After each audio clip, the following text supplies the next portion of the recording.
நாம் இந்த நாட்களில் மிருகத்தின் ரகசியம் என்கிறதான தலைப்பில் பரிசுத்த ஆவியானுடைய உதவியோடு தேவனுடைய வார்த்தைகளை தியானித்துக் கொண்டிருக்கிறோம். These days, with the help of the Holy Ghost, we are meditating upon the word of God under the title, The Mystery of the Beast. மிருகத்தின் ரகசியம், The secret of the beast. இது இந்த வாரத்திலிருந்து நாம் தியானிக்கிறதான வேத பாடக்கூட்டமாக இருக்கும். From this week onwards, we will start to meditate upon the mystery of the beast. கர்த்தருடைய பரிசுத்த நாமத்திற்கு மகிமை உண்டாகட்டும். Praise be to God's holy name. வெளிப்படுத்தின விசேஷம் 17 அதிகாரம் 7 வசனத்தை வாசிப்போம். Let's read the book of Revelation chapter 17 verse 7. அப்பொழுது தூதனானவன் என்னை நோக்கி, ஏன் ஆச்சரியப்படுகிறாய்? இந்த ஸ்திரீயினுடைய ரகசியத்தையும் 7 தலைகளையும் 10 கொம்புகளையும் உடையதாய் இவளை சுமக்கிற மிருகத்தினுடைய ரகசியத்தையும் உனக்கு சொல்லுகிறேன். கர்த்தருடைய பரிசுத்த நாமத்துக்கு மகிமை உண்டாகட்டும். Praise be to God's holy name. 7 தலைகளையும் 10 கொம்புகளையும் உடையதான சிவப்பு நிறமுள்ள ஒரு மிருகத்தின் ரகசியம். That is the mystery of the red beast that carried 7 heads and 10 horns. கர்த்தருடைய பரிசுத்த நாமத்திற்கு மகிமை உண்டாகட்டும். Praise be to God's holy name. Padma தீவில் சிறையிருப்பிலே காணப்பட்டதான யோவானுக்கு தேவன் இதை தரிசனத்தில் காண்பித்துக் கொடுக்கிறார். This is the vision that the Lord showed to Saint John while he was in the flesh in the Isle of Patmos. 7 தலைகளையும் 10 கொம்புகளையும் உடையதான ஒரு சிவப்பு நிறமுள்ள மிருகத்தின் மேல் ஒரு ஸ்திரீ ஏறி இருப்பதாக அவர் தரிசனத்தில் காண்கிறார். He saw in his vision a woman seated on a red beast who had 7 heads and 10 horns. அந்த மிருகம் ஒரு ரகசியம் என்றும் அதன் மேல் ஏறி இருக்கிற ஒரு ஸ்திரீ ஒரு ரகசியம் என்றும் யோவானுக்கு சொல்லப்பட்டது. It was said to John the apostle that the beast was a mystery and the woman who rode upon the beast also was a mystery. கர்த்தருடைய பரிசுத்த நாமத்திற்கும் மகிமை உண்டாகட்டும். Praise be to God's holy name. 7 வசனத்தில் அப்படி வாசிக்கிறோம். ஸ்திரீயினுடைய ரகசியத்தையும் அவளை சுமக்கிறதான 7 தலைகளையும் 10 கொம்புகளையும் உடையதான மிருகத்தின் ரகசியத்தையும் உனக்கு அறிவிக்கிறேன். In verse 7 it is written, I will tell thee the mystery of the woman and of the beast that carrieth her, which had the 7 heads and 10 horns. நாம் இந்த நாட்களில் 7 தலை 10 கொம்புள்ளதான அந்த மிருகத்தின் ரகசியத்தை பரிசுத்த ஆவியானுடைய உதவியோடு தியானிக்க போகிறோம். This day, with the help of the Holy Ghost, we are going to meditate upon the 7 heads and 10 horns of the beast. முதலாவது 7 தலைகளை நாம் பார்க்க போகிறோம். First, we are going to see about the 7 heads. இந்த 7 தலைகளுக்கு ஆவியானவர் யோவானுக்கு ஒரு விளக்கம் கொடுக்கிறார். The Holy Ghost gave an explanation to John about the 7 heads. 9-10 வசனங்களிலே அதை நாம் பார்க்கிறோம். We can read that in verses 9 and 10. ஞானமுள்ள மனம் இதிலே விளங்கும். அந்த 7 தலைகளும் அந்த ஸ்திரீ உட்கார்ந்திருக்கிற 7 மலைகளாம். அவைகள் 7 ராஜாக்களும். இவர்களில் 5 பேர் விழுந்தார்கள். ஒருவன் இருக்கிறான், மற்றவன் இன்னும் வரவில்லை. வரும்போது அவன் கொஞ்ச காலம் தரித்திருக்க வேண்டும். 7 தலைகளுக்கு ஆவியானவர் 2 விதமான ஆவிக்குரிய அர்த்தங்களை யோவானுக்கு சொல்லிக் கொடுக்கிறார். The Holy Ghost is giving 2 different types of spiritual explanations to John about the 7 heads. 9 வசனத்தில் நான் வாசிக்கும்போது அந்த 7 தலைகளும் அந்த ஸ்திரீ உட்கார்ந்திருக்கிற 7 மலைகளாம்.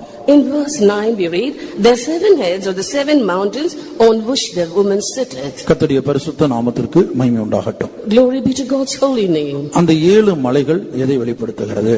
What does the 7 mountains show? இன்றைக்கு முழு உலகத்திலும் 7 மலைகள் சூழ்ந்திருக்கிற பட்டணம் ரோம் பட்டணமா இருக்கிறது. In this whole world, Rome is the only nation that has been encompassed by 7 mountains. அந்த 7 மலைகளின் பெயர் என்ன? What is the name of the 7 mountains? முதல் மலை காபிட்டோலின். The first mountain is Capitolium. இரண்டாவது குரினால். The second one is Perinol. மூன்றாவது விமினால். Third is Viminal. நான்காவது எஸ்குலின். Fourth is Esquin. ஐந்தாவது கேலியன். Fifth is Acalian. ஆறாவது அவன்டின். Sixth is Arotin. ஏழாவது பாலட்டின். And seventh is a pattern. 7 மலைகள் மேல் தற்போது ரோம் பட்டணம் எப்படி அமைந்திருக்கிறது என்று செயற்கைக்கோளின் மூலமாக எடுத்த படத்தை நாம் இங்கே பார்க்கிறோம். Here we can see a picture taken from the satellite as to how Rome was seated among the 7 mountains. அந்த 7 தலைகளும் 7 மலைகளாம். And the 7 heads of the 7 mountains. ஆவியானவர் யோவானுக்கு சொல்லிக் கொடுக்கிறார், அந்த 7 தலைகளும் 7 மலைகளாம். The Holy Ghost is teaching us that the 7 heads of the 7 mountains.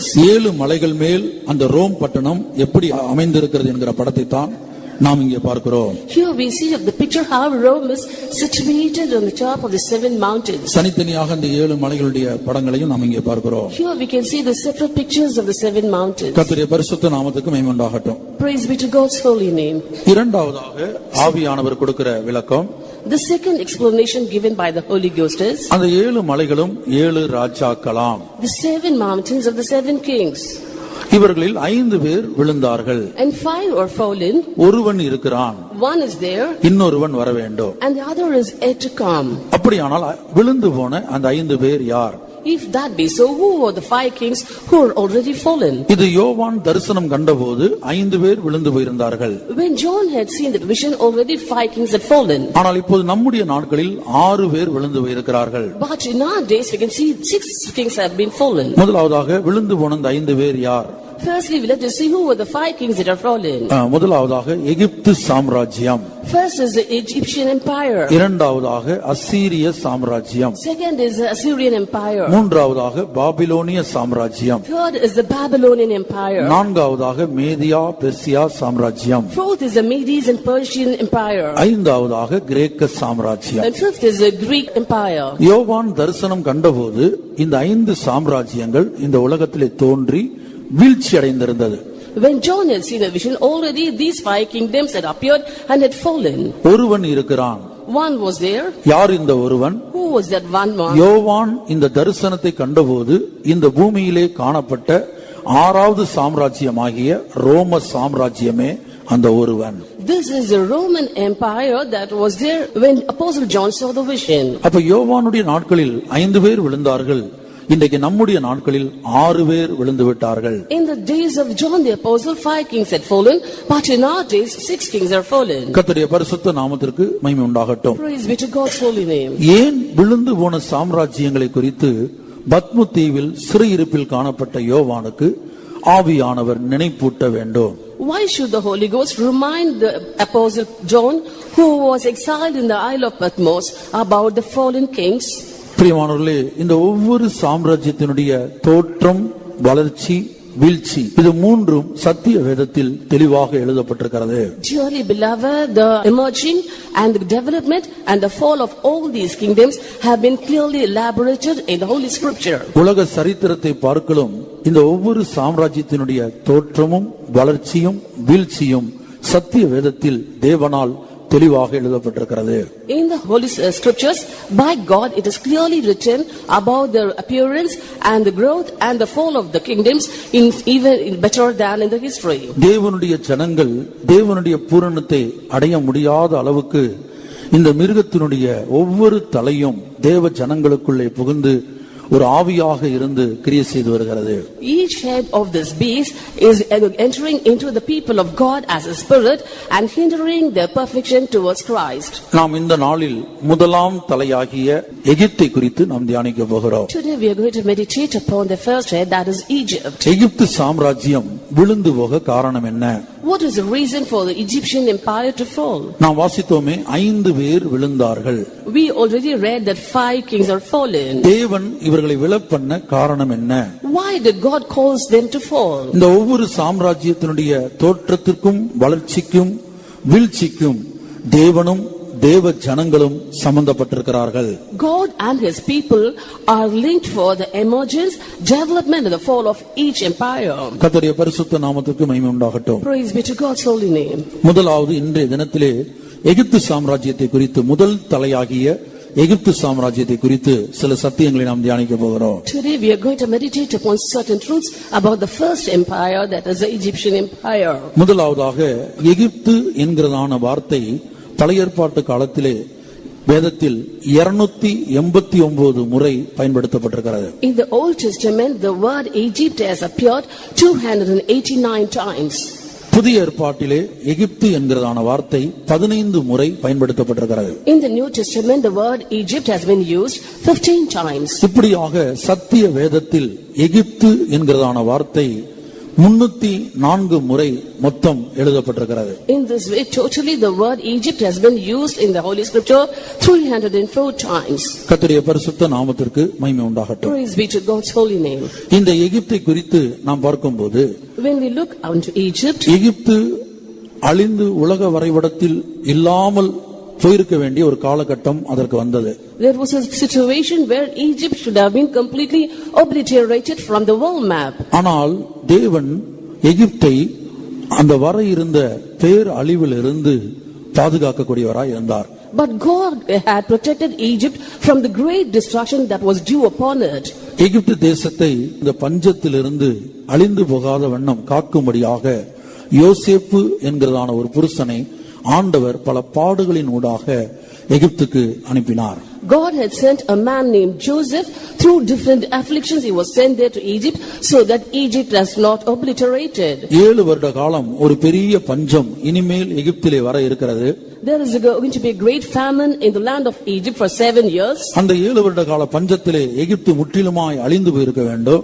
And in the 7 years of famine, Egypt should have been obliterated. ஆனால் எகிப்து தேசத்தை காக்கும்படியாக, அங்குள்ள ஜனத்தை காக்கும்படியாக, அந்த பஞ்சம் வருவதற்கு முன்பாகவே தம்முடைய பக்தனாகிய யோசேப்பை ஆண்டவர் ஒரு புருஷனை அங்கே அனுப்பினார் என்று சங்கீதத்திலே நாம் படிக்கிறோம். In the book of Psalms we read that God has sent a man called Joseph so that he may protect Egypt and the people in Egypt from the famine that was due upon it. கர்த்தருடைய பரிசுத்த நாமத்திற்கு மகிமை உண்டாகட்டும். Praise be to God's holy name. இப்படியாக எகிப்து தேசத்திலே வர இருந்த பஞ்சத்தை குறித்து ஆண்டவர் அந்த பார்வோனுக்கு ஒரு சொப்பனத்தை காட்டுகிறார். And God had revealed the famine that was to come upon Egypt to Pharaoh in his dream. இன்றைக்கு நம்முடைய ஜீவியத்திலும் கூட எத்தனையோ சொப்பனங்களை நாம் காண்கிறோம்.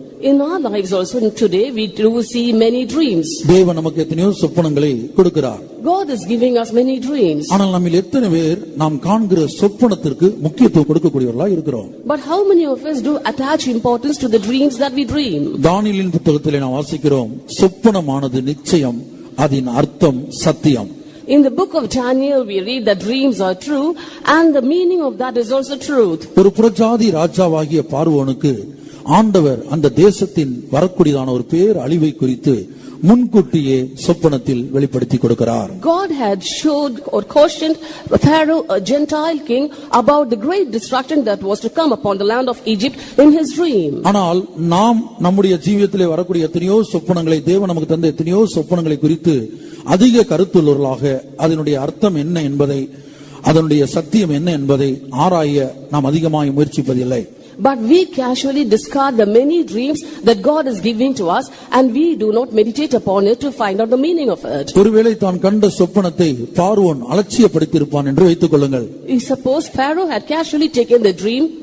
அந்த சொப்பனத்தின் அர்த்தத்தை தேடுவதற்கு, அதன் அர்த்தத்தை கண்டுபிடிக்க அவன் பெரிய தவிப்புள்ளவனாய் மாறினான். He had a great urge or prompting in him to find out the meaning of the dream. ஒருவேளை அவன் அப்படி மாறாமல் இருந்திருந்தால், தவிக்காமல் இருந்திருந்தால், in case he had not given much importance to his dream, எகிப்து தேசம் இன்றைக்கு உலக வரைபடத்திலே இருந்திருக்க 7 வருட கொடிய பஞ்சத்தில் அது அழிந்து போயிருக்கும். Egypt will not be in this world map today, for it would have been obliterated in the 7 years of famine. இன்றைக்கு சில நாடுகள் சில மாதங்கள் பஞ்சத்தில் வந்தபோதே பெரிய அழிவை சந்தித்ததாக நீங்கள் உலக சரித்திரத்தை படித்தால் விளங்கிக் கொள்ளலாம். In the world history we can read that when there was a famine for a few months itself, people faced great hardships. 7 வருட காலம் ஒரு கொடிய பஞ்சம் வரும்போது அந்த பஞ்சத்திலிருந்து அந்த எகிப்து தேசத்தை தேவனாகிய கர்த்தர் மாத்திரம் காப்பாற்றாமல் இருந்திருந்தால் இன்றைக்கு எகிப்து தேசமே இருந்திருக்காது.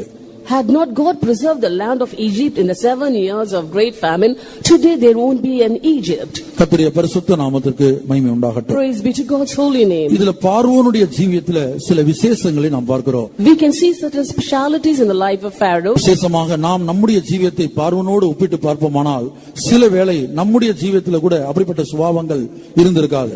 When we compare our lives with the life of Pharaoh, we may also not have certain qualities that Pharaoh had. ஏனென்றால் பார்வோன் ஒரு சொப்பனத்தை கண்டு அதன் அர்த்தத்தை கண்டுபிடிக்க முயற்சித்த போது, when Pharaoh had a dream and he wanted to find out the meaning of it, யோசேப்பு குறித்து கேள்விப்படுகிறான். he heard about Joseph. ஆனால் யோசேப்பு அந்த எகிப்திலே சிறைச்சாலையிலே மிகவும் மோசமான இடமாகிய காவல் கிடங்கிலே காணப்படுகிறான். But Joseph was there in the dungeon in a prison. என்ன பாவத்தினால் அல்லது என்ன குற்றச்சாட்டுக்காக அவன் அந்த காவல் கிடங்கிலே இருக்கிறான் என்பது அங்கே எகிப்து சிறைச்சாலையிலே இருக்கிறது. But he was there in the dungeon because of a sin that he had not committed. நாம் எல்லாரும் அவன் எப்படிப்பட்ட பாவ குற்றச்சாட்டோடு எகிப்து சிறைச்சாலைக்கு போனான் என்பதை அறிந்திருக்கிறோம். We all know very well the reason why Joseph was imprisoned. அவன் ஒரு விபச்சார பாவத்திலே கையமையுமாய் பிடிக்கப்பட்டதாக எல்லாராலும் நம்பப்பட்டு அவன் எகிப்து சிறைச்சாலைக்கு அனுப்பப்பட்டான். It was believed that Joseph was caught in adultery and he was imprisoned. இப்படிப்பட்ட பாவ குற்றச்சாட்டை தன்மேல் சுமந்து கொண்டு சிறைச்சாலையிலே காவல் கிடங்கிலே கைதியா இருக்கக்கூடிய ஒரு மனிதனுடைய ஆலோசனைக்கு நம்மில் எத்தனை பேர் அதை ஏற்றுக்கொள்வோம், அவனுடைய ஆலோசனைக்கு கீழ்ப்படிவோம், அதை தேவ ஆலோசனையாக விசுவாசிப்போம். Carrying such an accusation, he was imprisoned in the dungeon, and with such a man, how many of us will dare to ask his counsel about the reason, meaning of the dream, and how many of us will follow it? தனிப்பட்ட நிலவரத்தில் நம்முடைய ஜீவியத்தை பார்க்கும்போது சில தேவனுடைய பிள்ளைகளுடைய ஜீவியத்தை நாம் கண்களால் கண்டோ காதுகளால் கேட்டோ கேள்விப்படும்போது, when we certain times hear and see the life of certain children of God, அவர்கள் மூலமாக சொல்லப்படுகிறதான அந்த தீர்க்க தரிசனத்தை நான் நம்பவே மாட்டேன் என்று பல சந்தர்ப்பத்திலே நாம் தீர்மானிக்கிறோம். At many instances we despise their prophecies and we refuse or we are reluctant to believe those prophecies. சமீபத்திலே எங்களுக்கு நடந்ததான ஊழியக்கார கூட்டத்திலே கூட கொட்டாரக்கரை சென்டர் பாஸ்டர் ஊழியக்கார கூட்டம் எடுக்கும்போது ஒரு சம்பவம் சொன்னார். Recently in a workers meeting, a Kottarakara Center pastor told us of an incident. அவர் என்ன சொன்னார் என்று சொன்னால், what was he saying? அந்த கூட்டத்திலே ஒரு ஊழியக்கார சகோதரிக்கு, அந்த இடத்துல உள்ள பெரிய சகோதரிக்கு ஒரு வாக்குவாதம் நடந்தது ஞாயிற்றுக்கிழமை காலை. There was an argument between the elder sister and another younger sister on a Sunday morning. வாக்குவாதம் முடிந்ததை ஒரு விசுவாசி பார்த்து கொண்டிருந்தார். வாக்குவாதம் நடந்து கொண்டிருந்தது. All through this argument a believer was watching.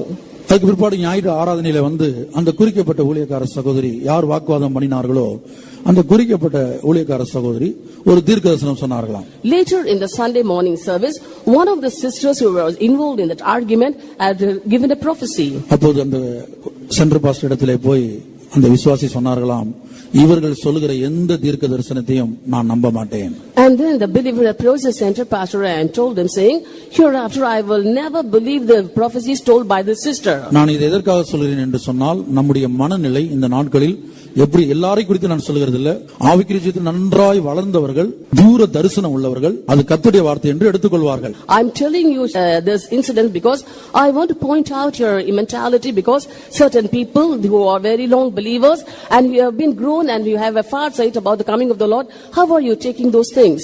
ஏனென்றால் பிலேயாம் இடத்திலே தேவன் கழுதையை கொண்டு பேசினார். For God spoke to Balaam through his ass. யோசியா என்கிற ராஜாவினிடத்திலே எகிப்தின் ராஜாவாகிய பார்வோன் நேகோவை கொண்டு தேவன் பேசினார். And God spoke to Hosea through Pharaoh Necho, king of Egypt. யோசியா நல்ல ஆவிக்குரிய மனிதன் தான். Hosea was a spiritual man. ஆனால் பார்வோன் நேகோ என்று சொல்லக்கூடிய அந்த எகிப்தின் ராஜாவின் மூலமாக கர்த்தர் அவனிடத்தில் பேசினார். But God spoke to him through the king of Egypt called Pharaoh Necho.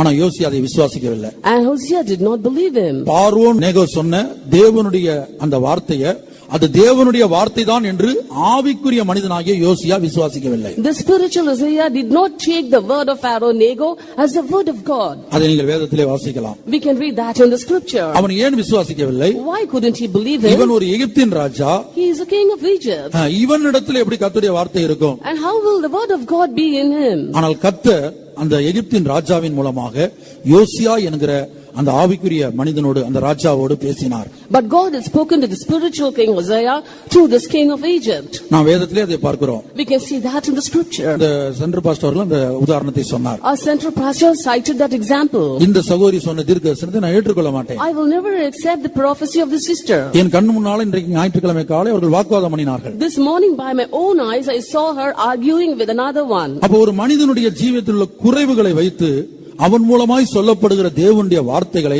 பலரும் அலட்சியம் பண்ணுகிறதை நாம் பார்க்கலாம். Here we see that many people are despising the word of God by the prophecy said by certain others. ஆனால் பார்வோனை நீங்கள் நோக்கி பாருங்கள். Let us look unto Pharaoh. அவனுடைய ஜீவியத்தில் அந்த வேத பகுதியை படிக்கும் போதெல்லாம் நான் அவனுடைய ஜீவியத்தோடு என்னை ஒப்பிட்டு பார்ப்பது வழக்கம். Whenever I go through the scriptures I used to compare my life with the life of Pharaoh. அந்த பார்வோன் யோசேப்பை குறித்து எல்லா காரியமும் தெரிந்திருந்தோம். Though Pharaoh knew everything about Joseph, அவன் இன்ன பாவத்தினால் கையுமையுமாய் பிடிக்கப்பட்டு இத்தனை வருட காலம் சிறைச்சாலையில் இருக்கிறான் என்பதை அறிந்திருந்தோம். he very well knew the reason behind Joseph being imprisoned. கவனிக்க வேண்டிய ரெண்டு முக்கியமான விஷயங்கள். Two important things that we have to adhere to. ஒன்று, அவன் சொன்னதான அந்த சொப்பனத்தின் அர்த்தத்தை தேவனுடைய வார்த்தை என்று முழு விசுவாசமாய் நம்பினான். He fully trusted that the meaning given by Joseph for the dream was the word of God. இரண்டாவதாக, அந்த அபாண்டமான தவறான பாவ குற்றச்சாட்டு சுமத்தப்பட்டு எகிப்தின் சிறைச்சாலையிலே காவல் கிடங்கிலே காணப்படக்கூடிய அந்த கைதியின் இடத்திலே மொத்த எகிப்து தேசத்தின் அதிகாரத்தையும் விசுவாசித்து ஒப்படைக்கிறான். Secondly, he entrusted the ruling authority of Egypt into the hands of an accused. இந்த சம்பவம் ஒருவேளை நமக்கு மனப்பாடமாய் தெரிந்திருக்கலாம் பிரியமானவர்களே. Dearly beloved, we may be knowing all these things by heart. கர்த்தராகிய இயேசு கிறிஸ்து இப்படி சொல்லுகிறார், வேத வாக்கியங்களை ஆராய்ந்து பாருங்கள், அவைகளால் உங்களுக்கு நித்திய ஜீவன் உண்டு. The word of God says, search ye the scriptures, for therein is eternal life. இன்றைக்காயில் உங்களுடைய ஆவிக்குரிய வாழ்க்கையில் இந்த பார்வோனுடைய சுபாவத்தை நீங்கள் ஆராய்ந்து பார்த்ததுண்டா? Have you ever compared the nature of Pharaoh in your spiritual life? இது சாதாரண விஷயமாய் உங்களுக்கு தெரிகிறதா? Is this an ordinary matter for you? அபாண்டமான பழி சுமத்தப்பட்டு He was accused, அதை சுமந்து கொண்டு and he was carrying that accusation. யோசேப்புக்கு மாத்திரம்தான் தெரியும் அவன் அபாண்டமான பழி சுமத்தப்பட்டிருக்கிறான் என்று. Only Joseph knew that he was falsely implicated. கர்த்தருடைய பரிசுத்த நாமத்துக்கு உண்டாகட்டும். Praise be to God's holy name. ஆனால் பார்வோனை பொறுத்தவரைக்கும் எகிப்து தேசத்தை பொறுத்தவரையிலும் அவன் ஒரு பாவியாயிருக்கிறான். But concerning Pharaoh and the people of Egypt, he was a sinner in their eyes. கர்த்தருடைய பரிசுத்த நாமத்துக்கு உண்டாகட்டும். Praise be to God's holy name. அப்படிப்பட்ட பாவியாகிய ஒரு மனிதனிடத்துல அவன் என்ன செய்கிறான்? அவனுடைய வார்த்தை முழு நிச்சயமாய் நம்பி அந்த மொத்த எகிப்து தேசத்தின் அதிகாரத்தையும் அவனுடைய கரத்திலே ஒப்படைக்கிறான். But Pharaoh fully trusted that sinner Joseph and entrusted the authority of the full land of Egypt in his hand. இப்படியாக எகிப்து தேசத்துல வந்ததான அந்த பெரிய அழிவிலிருந்து அந்த எகிப்து தேசம் பாதுகாக்கப்பட காரணம் என்ன? What was the reason for Egypt to be protected from the great destruction that was to come upon him? பார்வோனுடைய ஜீவியத்திலே காணப்பட்ட விசேஷம். That was a speciality in the life of Pharaoh. இன்றைக்கு நம்முடைய ஜீவியத்தை நாம் நிதானித்து பார்ப்போம். Let us ponder upon our lives. நம்முடைய ஆவிக்குரிய வாழ்க்கை எப்படி இருக்கிறது? How is your spiritual life? தேவனுடைய தீர்க்கதரிசன வசனங்களுக்கு நாம் எப்படி முக்கியத்துவம் கொடுக்கிறோம்? How do you attach importance to the prophecy of God? கர்த்தருடைய பரிசுத்த நாமத்துக்கு உண்டாகட்டும். Praise be to God's holy name. இரண்டாவதாக இதிலே இந்த எகிப்து தேசத்திலே நாம் கவனிக்க வேண்டிய காரியம் என்ன? Secondly, the thing that we have to look into the land of Egypt. அப்போது தேவ ஆலோசனைக்கு பார்வோன் கீழ்ப்படிந்து யோசேப்பையே அந்த மொத்த எகிப்துக்கு தலைவனாக மாற்றுகிறான். Pharaoh obeyed to the counsel of God and entrusted the authority of the land of Egypt in the hands of Joseph. அப்போது யோசேப்பு தேவன் கொடுக்கிற அந்த ஞானத்தின்படி And according to the wisdom given by God, அவன் என்ன செய்கிறான்? what did Joseph do? அந்த வரக்கூடிய பஞ்சத்திலிருந்து அந்த எகிப்து தேசத்தையும் சுற்றிலுள்ள பட்டணங்களையும் பாதுகாக்கும்படியாக அவன் தானிய கிடங்குகளை உண்டாக்குகிறான். He prepared storehouses to store the grains for the days of famine. பொதுவாக ராஜ்யங்களிலே தானிய கிடங்குகள் காணப்படும். ஆனால் இந்த எகிப்தை குறித்து வேத ஆராய்ச்சியாளர்கள் சொல்லும்போது அந்த 7 வருட பஞ்சத்திலே அந்த எகிப்து சாம்ராஜ்யத்தை காக்கும்படியாக பிரத்யேகமாக இது உண்டாக்கப்பட்டது. Generally, there are storehouses found in each kingdom, but it was specially made in the land of Egypt to preserve the people in the 7 years of famine. கர்த்தருடைய பரிசுத்த நாமத்துக்கு உண்டாகட்டும். Praise be to God's holy name. சமீபத்திலே தொல்பொருள் ஆராய்ச்சியாளர்கள் அந்த யோசேப்பின் மூலமாக எகிப்திலே உண்டாக்கப்பட்டதான அந்த தானிய கிடங்குகளை கண்டுபிடித்திருக்கிறார்கள். Recently, archaeologists excavated the storehouses created by Joseph. கர்த்தருடைய பரிசுத்த நாமத்துக்கு உண்டாகட்டும். Praise be to God's holy name. அதனுடைய படத்தை தானே இங்கே பார்க்கிறோம். This is a picture of that. இது யோசேப்பினால் உண்டாக்கப்பட்ட தானியங்களை சேகரிக்கும் கிடங்கு. This is a storehouse used to gather the grains by Joseph. அந்த தானிய கிடங்குக்கு ஏறி போகக்கூடியதான படிகள். These are the staircase which leads to the storehouse. சில தானிய கிடங்குகளை அவன் பூமிக்கு அடியிலே உண்டாக்கி இருக்கிறான். அதனுடைய படத்தை நாம் இங்கே பார்க்கிறோம். We can see the picture of the storehouses that were beneath the earth also. இதெல்லாம் கண்டுபிடிக்கப்பட்டு இதிலே உள்ளதான களிமண் படிவங்கள் மூலமாக இது நிரூபிக்கப்பட்டு இன்றைக்கு பிரிட்டிஷ் பொருட்காட்சியிலே அது வைக்கப்பட்டிருக்கிறது. These things have been excavated and have been proved to be true, and now these are exhibits in Britain. கர்த்தருடைய பரிசுத்த நாமத்துக்கு உண்டாகட்டும். Praise be to God's holy name. இது யோசேப்பின் காலத்திலே கட்டப்பட்டதான முதல் பிரமிடு என்று இதை குறித்து தொல்பொருள் ஆராய்ச்சியாளர்கள் சொல்கிறார்கள். Archaeologists say that this is the first pyramid being constructed in the days of Joseph. கர்த்தருடைய பரிசுத்த நாமத்துக்கு உண்டாகட்டும். Praise be to God's holy name. யோசேப்பு நாட்களிலே ஒரு பெரிய பஞ்சம் எகிப்து தேசத்தில் வந்தது உண்மைதானா? Is it true that there was a great famine in the days of Joseph in the land of Egypt? யோசேப்பு என்று வேதத்திலே குறிப்பிடப்பட்ட ஒரு பக்தன் இந்த உலகத்திலே பிறந்து வளர்ந்து அந்த எகிப்து தேசத்தை ரட்சித்தது உண்மைதானா?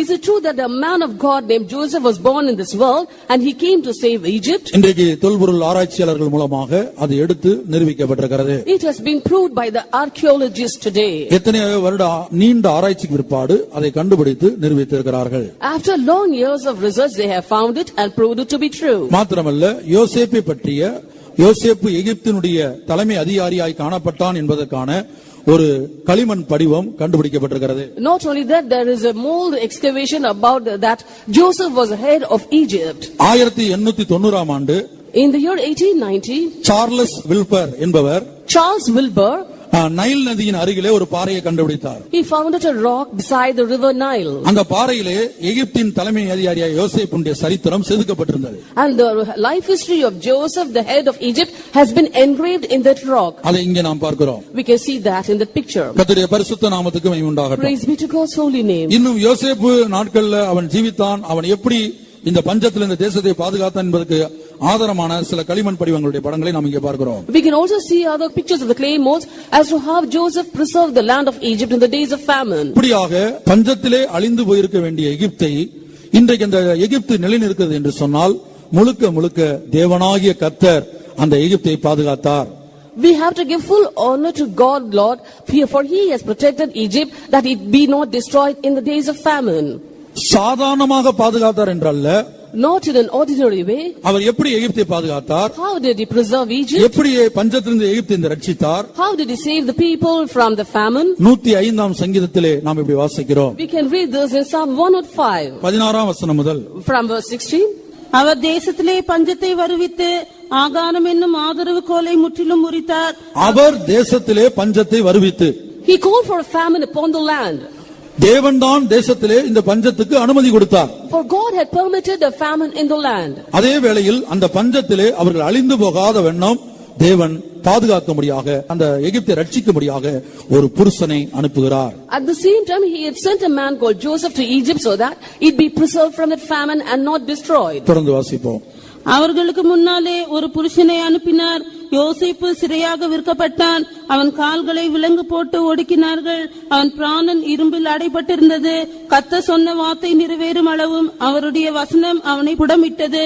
அவன் கால்களை விலங்கு போட்டு ஒடுக்கினார்கள். And they hurt his feet with fetters. யோசேப்பு என்கிற நம்முடைய பக்தனுடைய கால்களை தேவன் விலங்கு போட்டு ஒடுக்குகிறார். And we see that God has hurt the feet of Joseph with fetters. அவன் பிராணன் இரும்பிலே அடைபட்டிருந்தது. And his life was laid in prison. அவனுடைய பிராணன் இரும்பிலே அடைபட்டிருந்தது என்று சொன்னால் அவன் எப்படிப்பட்டதான ஒரு உபத்திரவத்தின் பாதையிலே கடந்து போனான் என்பதை தான் அது வெளிப்படுத்துகிறது. When it is written his life was laid in iron, we can see the way of persecution he had been led through. அப்ப எகிப்திலே அவன் உயர்த்தப்படுவதற்கு முன்பாக, எகிப்தை ரட்சிப்பதற்கு முன்பாக அவன் தனிப்பட்ட விதத்திலே உருவாக்கப்பட வேண்டியது அவசியமாயிருந்தது. Therefore, in order that he be exalted in the land of Egypt, and in order that he preserve the land of Egypt, first he had to go through a path of affliction. கர்த்தருடைய பரிசுத்த நாமத்திற்கு மகிமை உண்டாகட்டும். Praise be to God's holy name. நான் எதற்காக இதை சொல்லிக் கொண்டிருக்கிறேன் என்று சொன்னால், why am I explaining all these things? அந்த முதல் தலையாகிய எகிப்து சாம்ராஜ்யத்தினுடைய தோற்றம், வளர்ச்சி, வீழ்ச்சி, இந்த மூன்றுக்கும் தேவனும் தேவனுடைய பிள்ளைகளும் சம்பந்தப்பட்டிருக்கிறார்கள் என்பதை நான் வேதத்திலிருந்து நிரூபிக்கிறேன். I am explaining about the first head, Egypt, the rise, the growth and the fall of Egypt, so that we may understand that God and his children were connected in these things. இப்படி தேவன்தான் அந்த எகிப்தையும் எகிப்தின் ஜனங்களையும் பாதுகாத்தார். In this way God alone preserved Egypt and the people there. யோசேப்பை அதற்காக தேவன் பலியாக ஒப்பு கொடுத்தார். And for that God had sacrificed Joseph. ஆனால் இப்படி எகிப்து தேவனாகிய கர்த்தரால் பாதுகாக்கப்பட்டிருந்தோம். As Egypt has been preserved by the Lord God, எகிப்து அழிந்து போக காரணம் என்ன? what is the reason for Egypt to be destroyed? வேதத்திலே நான் ஏற்கனவே சொன்னது போல மொத்தம் 304 இடங்களிலே எகிப்து என்கிற வார்த்தை பயன்படுத்தப்பட்டிருக்கிறது. As I've already said, 304 times the word Egypt has appeared in the scripture. எகிப்து அழிந்து போக வேதத்திலே பல காரணங்கள் சொல்லப்பட்டிருக்கிறது. There were many reasons given in the scripture for the destruction of Egypt. ஆனால் எகிப்து முற்றிலுமாக இன்றைக்கு இருப்பது போல ஒரு அற்பமான ராஜ்யமாய் மாறுவதற்கு, இன்றைக்கு உலக வரைபடத்தில் ஒரு குட்டி ராஜ்யமாய் மாறுவதற்கு காரணமான 2 முக்கியமான காரணங்களை ஆவியானுடைய உதவியோடு நான் உங்களுக்கு முன்பாக வைக்கிறேன். With the help of the Holy Ghost, I am presenting 2 important matters why Egypt is now considered as one of the vilest countries. யோசேப்புடைய மரணத்துக்கு பிற்பாடு, after the death of Joseph, அந்த எகிப்தை ஆளுகை செய்த பார்வோன்கள், there was Pharaoh who ruled Egypt. எந்த தேவனாகிய கர்த்தர் இந்த எகிப்து தேசத்தை பஞ்சத்திலிருந்து காப்பாற்றினாரோ, And the Lord God who had preserved Egypt from the famine, அந்த தேவனை வணங்குவதற்கு தடையாக மாறினார்கள். and they had hindered people from worshipping that God. தேவனுடைய ஜனங்கள் தேவனாகிய கர்த்தருக்கு ஆராதனை செய்வதற்கு தடையாக இவர்கள் காணப்பட்டார்கள். They were hindrances for the people of God to worship the Lord God. அப்போது தேவன் அவர்களிடத்திலே, அந்த தேசத்தை ஆளுகை செய்த பார்வோனிடத்திலே பேசுகிறார். And then God spoke to Pharaoh who ruled the nation then. யோசேப்பு மரித்து போனான். யோசேப்பின் நாட்களிலே காணப்பட்ட, அந்த பஞ்சத்தின் நாட்களிலே காணப்பட்ட அந்த பார்வோனும் மரித்து போனான். ஆனா அவனுடைய பிள்ளைகள், அவனுடைய வருங்கால சந்ததிகள் கர்த்தருக்கு விரோதிகளாய் மாறினார்கள். Joseph died, and Pharaoh, who was acquainted to Joseph, also died, and his children, the latter generation Pharaohs, became enemies to the people of God. அப்போ கர்த்தர் அந்த பார்வோனிடத்திலே தம்முடைய வார்த்தையை அனுப்புகிறார். Then the Lord sent his word to Pharaoh. யாத்திராகமம் 4ஆம் அதிகாரம் 22-23 வசனங்கள். Exodus chapter 4 verses 22 and 23. அப்பொழுது நீ பார்வோனோடே சொல்ல வேண்டியது என்னவென்றால், இஸ்ரவேல் என்னுடைய குமாரன், என் சேஷ்ட புத்திரன், எனக்கு ஆராதனை செய்யும்படி என் குமாரனை அனுப்பிவிடு என்று கட்டளையிடுகிறேன். அவனை விடமாட்டேன் என்பாயாகில் நான் உன்னுடைய குமாரனை உன் சேஷ்ட புத்திரனை சங்கரிப்பேன் என்று கர்த்தர் சொன்னார் என்று சொல்லென்றார். எனக்கு ஆராதனை செய்யும்படி என் குமாரனை அனுப்பிவிடு என்று கட்டளையிடுகிறேன். And I command thee, let my son go, that he may serve thee. தேவனுடைய வைராக்கியத்தை நாம் இங்கே பார்க்கிறோம். We can see the zeal of God here.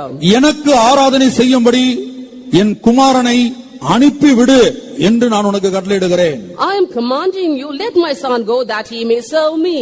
அனுப்பிவிட மாட்டேன் என்பாயாகில், And if you refuse, நான் உன் சேஷ்ட புத்திரனை சங்கரிப்பேன். behold, I will slay thy son, even thy firstborn. கர்த்தர் இப்படி சொன்னார். This is the word of the Lord. ஆனால் அந்த பார்வோன் அந்த வார்த்தையை விசுவாசிக்கவோ அந்த தேவனாகிய கர்த்தருடைய வார்த்தைக்கு பயப்படவோ இல்லை. But Pharaoh refused to believe the word of God and to fear it. அப்போது என்ன சம்பவித்தது? And what happened then? எகிப்தை, ஒரு பெரிய சாம்ராஜ்யமாய் காணப்பட்ட எகிப்தை தேவன் படிப்படியாய் அழித்தார். The Egypt was found as a big empire, and God gradually reduced it. கிமு 3150ஆம் ஆண்டு எகிப்து சாம்ராஜ்யத்தினுடைய அந்த வரைபடத்தை நாம் இங்கே பார்க்கிறோம். We can see the map of the Egyptian empire belonging to BC 3150. உலக சரித்திரத்தை அடிப்படையாக கொண்டு பல ஆராய்ச்சிகளை மேற்கொண்டு எகிப்து சாம்ராஜ்யம் கிமு 3150ஆம் ஆண்டு எப்படி இருந்திருக்கும் என்பதற்கான படத்தை தான் அவர்கள் வெளியிட்டிருக்கிறார்கள். And the historians have come up with a map in the year 3150 BC how the land of Egypt looked like. ஏறத்தாழ முழு உலகத்தில் உள்ள अनेक நாடுகளை அது எகிப்து ஆளுகை செய்யக்கூடிய ஒரு சாம்ராஜ்யமாக காணப்பட்டது. It was a great empire ruling almost all the nations of the time. இது தற்போதைய எகிப்தினுடைய வரைபடமாக இருக்கிறது. But this is the picture of the present Egypt. இன்றைக்கு எகிப்தினுடைய மொத்த பரப்பளவு என்ன? What is the total area of Egypt? 10,02,450 square kilometre. 10,02,450 square kilometers. ஒரு பெரிய சாம்ராஜ்யமா இருந்து ஏகதேசம் முழு உலகத்தையும் ஆளுகை செய்து கொண்டிருந்த ஒரு எகிப்து சாம்ராஜ்யம் இன்றைக்கு உலக வரைபடத்தில் அற்ப ராஜ்யமாய் மாறி 10,02,450 ஸ்கொயர் கிலோமீட்டர் உள்ள ஒரு பரப்பளவு உள்ள இடமாக, ஒரு தேசமாக இன்றைக்கு அது மாறி இருக்கிறது. Egypt was once a very vast empire and ruling almost all the other nations, but now been whittled down to a very wild country with just 10,02,450 square kilometers. இப்படி மாறுவதற்கு காரணம் என்ன என்பதை தான் நாம் பார்த்துக் கொண்டிருக்கிறோம். Now we are seeing as to the reason why it has changed to this level. ஏனென்றால் இது யோவானுக்கு தேவன் நினைப்பூட்டுகிறார், 5 பேர் விழுந்தார்கள். And secondly, God has reminded John that 5 kings fell. சிறையிருப்பிலே காணப்பட்ட யோவானுக்கு ஆண்டவர் நினைப்பூட்டுகிறார், உலக சரித்திரத்தை ஆண்டவர் திருப்பி காண்பிக்கிறார், 5 பேர் விழுந்தார்கள். God has shown this to John when he was in exile in a vision that the 5 kings had fallen. அருமையான தேவனுடைய பிள்ளையே, ஒரு பெரிய பஞ்சத்திலிருந்து அந்த எகிப்து தேசம் அழிந்து போகாமல் பாதுகாத்த தேவனாகிய கர்த்தர் ஏன் இன்றைக்கு உலக வரைபடத்தில் எகிப்தை ஒரு குட்டி ராஜ்யமாய் அற்ப ராஜ்யமாய் மாற்ற வேண்டும்? Dear people of God, the Egypt which was preserved by God in the days of famine, why did he have to whittle it down to a very vile nation? யாத்திராகமம் 10ஆம் அதிகாரம் 7ஆம் வசனத்தில் முதல் பிரதானமான காரணத்தை நாம் பார்க்கிறோம். The first important reason is given in Exodus chapter 10 verse 7. அப்பொழுது பார்வோனுடைய ஊழியக்காரர் அவனை நோக்கி, எந்த மட்டும் இந்த மனிதன் நமக்கு கண்ணியாயிருப்பான், தங்கள் தேவனாகிய கர்த்தருக்கு ஆராதனை செய்ய அந்த மனிதரை போகவிடும், எகிப்து அழிந்து போனதை நீர் இன்னும் அறியவில்லையா என்றார்கள். தங்கள் தேவனாகிய கர்த்தருக்கு ஆராதனை செய்ய அந்த மனிதரை போகவிடும், எகிப்து அழிந்து போனதை நீர் இன்னும் அறியவில்லையா? Let the men go that they may serve the Lord their God. Knowest thou not yet that Egypt is destroyed? இங்கே கவனிக்க வேண்டிய காரியம் என்ன? The important thing that we have to listen to. பார்வோனுடைய அரண்மனையில அரண்மனை ஊழியக்காரர்களாய் காணப்பட்டவர்கள் இந்த சத்தியத்தை விளங்கிக் கொண்டார்கள், பார்வோனுக்கு தெரியவில்லை. The servants who were found in the palace of Pharaoh understood this truth, but Pharaoh couldn't. ஒரு பெரிய எகிப்து ராஜ்யம் படிப்படியாக தேவனால் நியாயம் தீர்க்கப்பட்டு அழிந்து கொண்டே வருகிறது. The great Egyptian kingdom was being condemned by the Lord and facing judgment from the Lord and was being whittled down. ஆனால் அந்த தேசத்தை ஆளுகை செய்யக்கூடிய அந்த ஆளுகை ஸ்தானத்தில் இருக்கக்கூடிய அந்த ராஜாவுக்கு தன்னுடைய அந்த எகிப்து ராஜ்யம், அந்த சாம்ராஜ்யம் ஏன் படிப்படியாய் அழிந்து வருகிறது என்கிற ரகசியம் தெரியவில்லை. But the king who was there in a ruling capacity over Egypt did not understand the truth behind this. அருமையான தேவனுடைய பிள்ளையே, தேவனுடைய உலக பிரகாரமாக ஆவிக்குரிய பிரகாரமாக ஒரு காலத்தில் நன்றாய் ஆசீர்வதித்திருந்தார். Dear people of God, once upon a time God had blessed you both spiritually and materially. இன்றைக்கு உன்னுடைய ஆவிக்குரிய வாழ்க்கையையும் உலக பிரகாரமான வாழ்க்கையும் நீ இந்த வேத வசனத்தோடு ஒப்பிட்டு பார்ப்பாயாக. So today you compare your lives with the scriptures, seeing your spiritual life and your earthly life. ஏதாயிலும் ஆவிக்குரிய ஆசீர்வாதங்கள், கிருபைகள், வரங்கள், ஜெபஜீவியங்கள், பிரதிஷ்டைகள், இப்படிப்பட்ட காரியங்களை உன் ஆவிக்குரிய வாழ்க்கையில் இழந்திருக்கிறாயா? Have you lost your spiritual gifts, graces and talents, or your prayer life in your spiritual life? இல்ல நன்றாய் இருந்ததான பிசினஸ், வேலை ஸ்தலத்திலே நன்றாய் இருந்ததான நம்முடைய ஜீவியம் இப்பொழுது படிப்படியாக அந்த ஆசீர்வாதத்தை இழந்து சில நஷ்டங்களை சந்தித்துக் கொண்டிருக்கிறதா? Or is your business a flop and are you facing losses in your job?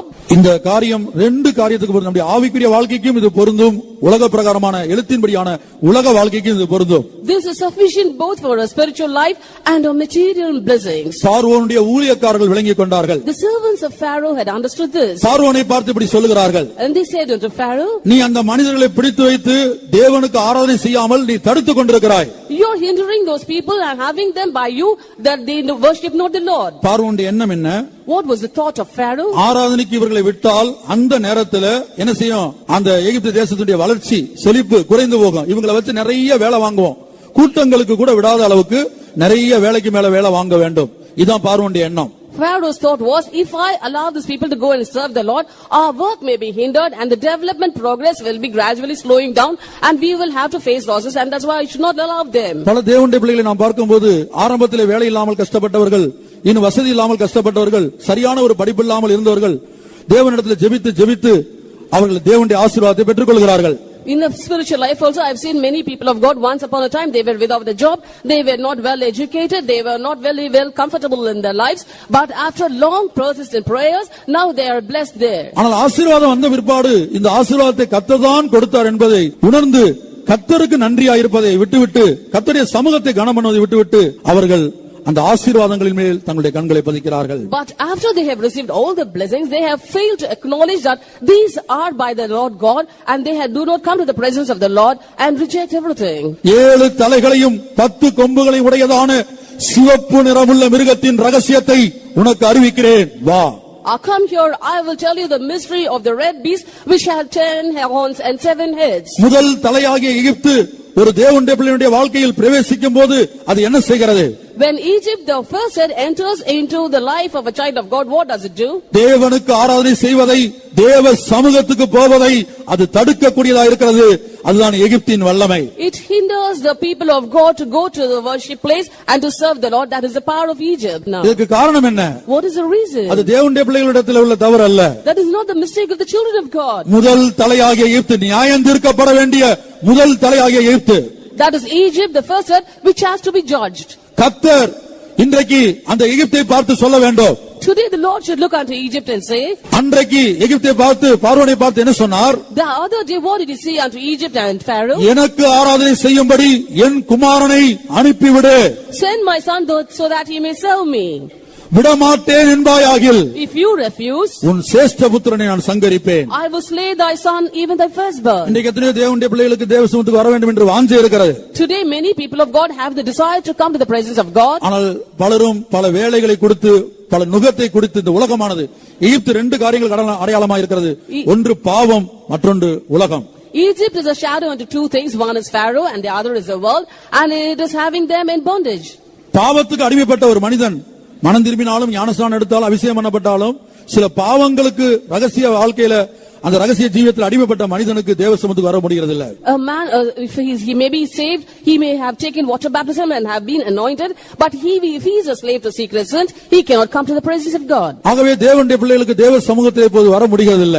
So the people of God cannot come to the presence of God. உலகத்துல படிக்கிற இடத்திலையும் வேலை பார்க்கிற இடத்திலையும் ஒரு பெரிய பாரத்தை தேவனுடைய பிள்ளைகள் மேல இந்த உலகம் சுமத்தி விடுகிறது. The world is laying a big burden on the children of God in the studying institutions and workplaces. தரிசனமாக இந்த எகிப்தின் வல்லமை தேவனுடைய ஜனங்கள் தேவ சமூகத்துக்கு ஆராதனை செய்வதை தடுக்கும்படியாக அன்றைக்கு கிரியை செய்த வல்லமை இன்றைக்கும் கிரியை செய்து கொண்டிருக்கிறது. The same spirit of Egypt that was working the other day is working even today invisibly to hinder the people of God to come to worship. ஆனால் பார்வோனின் ஊழியக்காரர்கள் இந்த ரகசியத்தை விளங்கிக் கொண்டார்கள். But the servants of Pharaoh had understood this mystery. பார்வோனை பார்த்து இப்படி சொல்லுகிறார்கள். They said unto Pharaoh, எகிப்து அழிந்து போனதை நீர் இன்னும் அறியவில்லையா? knowest thou not yet that Egypt is destroyed?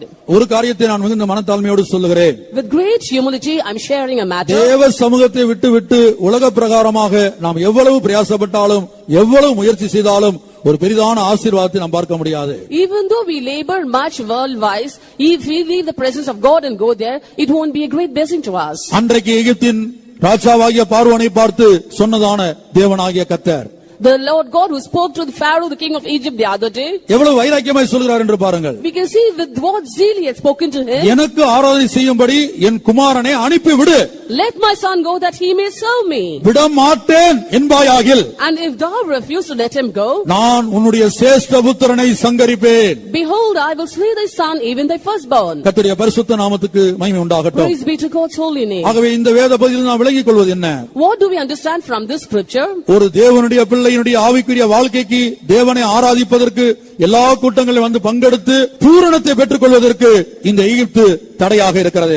Egypt is hindering a child of God to the presence of God, to serve him and to get ready for the coming of the Lord, getting his perfection. நாம் எல்லாரும் நம்முடைய இருதயத்தில் ஒரு தவிப்போடு காணப்பட வேண்டியது அவசியமாக இருக்கிறது. So we have to have a groaning in our hearts. இன்னைக்கு நம்முடைய மத்தியிலே காணப்பட வேண்டிய எத்தனையோ வெளியேறப்பட்ட தேவனுடைய பிள்ளைகள் அந்த உலகத்தில் அந்த வேலை பளு, படிக்கிற இடங்களில் உள்ள அந்த பளு நிமித்தமாக, அந்த பாரத்தின் நிமித்தமாக தேவ சமூகத்தை இழந்து காணப்படுகிறார்கள். Because of the burden of the workplace and the burden of the studies, many precious children of God are not able to come to the presence of God today. ஆனால் ஒன்று நிச்சயம், பூரணப்படாத கிறிஸ்துவின் நிறைவான வளர்ச்சியின் அளவுக்கு தக்க பூரண புருஷராய் மாற்றப்படாத ஒரு நபரும் வருகையில் எடுத்துக்கொள்ளப்பட முடியாது. But one thing is sure, not one of them who has not attained the stature and the perfection of Christ cannot be counted in the coming of the Lord. ஆகவே இந்த வார்த்தைகளை கேட்டுக்கொண்டிருக்கிற தேவனுடைய பிள்ளையே, உன்னுடைய ஜீவியத்தில் ஒரு வைராக்கியம் தேவையா இருக்கிறது. So, oh dear child of God who is listening to this message today, you need a zeal in your lives. இந்த இடத்திலே அமர்ந்திருக்க வேண்டிய உன்னுடைய சக சகோதரன், சக சகோதரி இந்த கூட்டங்களுக்கு வராதது நிமித்தமாக நமக்குள்ள ஒரு பெரிய பாரம் உண்டாக வேண்டும். We should have a great burden concerning our brothers and sisters who have not turned up to this meeting today. நான் சொல்வது இந்த வேதபாட கூட்டத்துக்கு மாத்திரமல்ல, எத்தனையோ ஞாயிற்றுக்கிழமை ஆராதனைக்கு கூட வர முடியாத வண்ணம் எத்தனையோ தேவனுடைய பிள்ளைகள் இருக்கிறார்கள். Not only for the Bible studies, for many Sunday services also, certain children of God are there who are not able to attend it. அவர்களுக்கு தடையாக மறைந்திருந்து கிரியை செய்கிற வல்லமைதான் இந்த 7 தலைகளையும் 10 கொம்புகளை உடையதான அந்த மிருகம், அதனுடைய முதல் தலையாகிய எகிப்து இந்த கிரியை செய்து கொண்டிருக்கிறது. The beast which had the 7 heads and 10 horns is obstructing those people from turning to the service, and out of that Egypt is the first head. கர்த்தருடைய பரிசுத்த நாமத்துக்கு உண்டாகட்டும். Praise be to God's holy name. இங்கே பார்வோனின் ஊழியக்காரர்கள் பார்வோனை பார்த்து சொல்லுகிறார்கள், The servants of Pharaoh said unto him, எகிப்து அழிந்து போனதை நீர் இன்னும் அறியவில்லையா? knowest thou not yet that Egypt is destroyed? எகிப்து ஆசீர்வதிக்கப்பட வேண்டுமானால், If Egypt is to be blessed, நீங்கள் உடனே என்ன செய்ய வேண்டும்? அந்த ஜனத்தை அவங்க தேவனாகிய கர்த்தருடைய சமூகத்துக்கு போவதற்கு அனுமதிக்க வேண்டும். you have to immediately let the people go to serve their Lord, their God. பார்வோனின் ஊழியக்காரருக்கு உண்டான வெளிப்படுத்தல் தேவனுடைய பிள்ளைகளுக்கு இந்த கடைசி நாட்களிலே உண்டாக வேண்டியது அவசியமாக இருக்கிறது. In this last days, it is necessary for the people of God to have the same revelation as the servants of Pharaoh had. ஏன் இன்றைக்கு பலருடைய வாழ்க்கையிலே வியாபாரத்திலே தொடர்ந்து பெரிய நஷ்டங்கள்? Why are there continuous losses in the business of many people? இரவும் பகலும் 24 மணி நேரம் வியாபாரம் செய்கிறவருடைய வியாபாரத்திலே எத்தனையோ பிரச்சனைகளை இன்றைக்கு சந்திக்கிறார்கள். And they are toiling 24 hours both day and night, and they are facing much hardship in their business. சில பிள்ளைகள் எவ்வளவுதான் படித்தும் தொடர்ந்து டியூஷனுக்கு போயும் இன்னும் எவ்வளவோ பிரயாசப்பட்டு படித்தும் ஒரு சரியான ஒரு மார்க் எடுத்து பாஸ் பண்ண முடியறது இல்ல. Certain children are concentrating hard on the studies and also going for extra tuitions, yet they do not see any progress in the studies. காரணம் என்ன?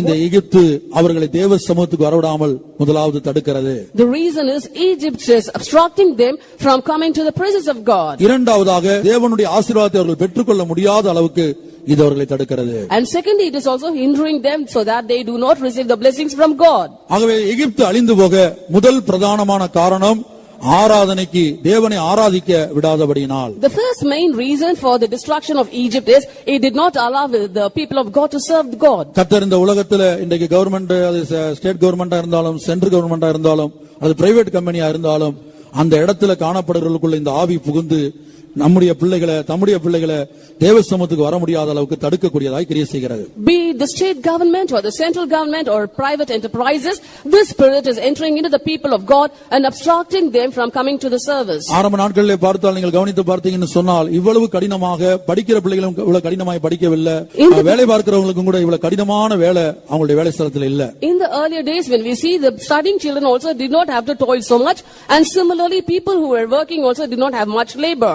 IT ஃபீல்ட்ல இருக்கக்கூடிய ஒரு சகோதரனிடத்தில் இப்படி சொன்னார், ஒரு விசுவாசி சகோதரன். One believer told a person who was in the IT field. அவர் வெளிநாட்டில் இருக்கிறார். He is abroad. கிட்டத்தட்ட 22 மணி நேரம் அவருக்கு அந்த கம்ப்யூட்டருக்கு முன்னாடி இருக்க வேண்டியிருக்கிறது. And almost 22 hours in a day he has to be seated in front of a system. 2 மணி நேரம் தான் தூங்குறதுக்காக வருகிறார். அந்த 2 மணி நேரத்துல கூட தூக்கம் வருகிறது இல்ல. He just gets 2 hours to take a nap, and even in that he is not able to rest peacefully. அவருக்கு ஞாயிற்றுக்கிழமை கூட்டம் கிடையாது, எந்த கூட்டம் அவருடைய வாழ்க்கையில இல்ல. He cannot go for the Sunday service, and for that matter he cannot go for any service. எவ்வளவு பரிதாபமான ஒரு நிலவரம்.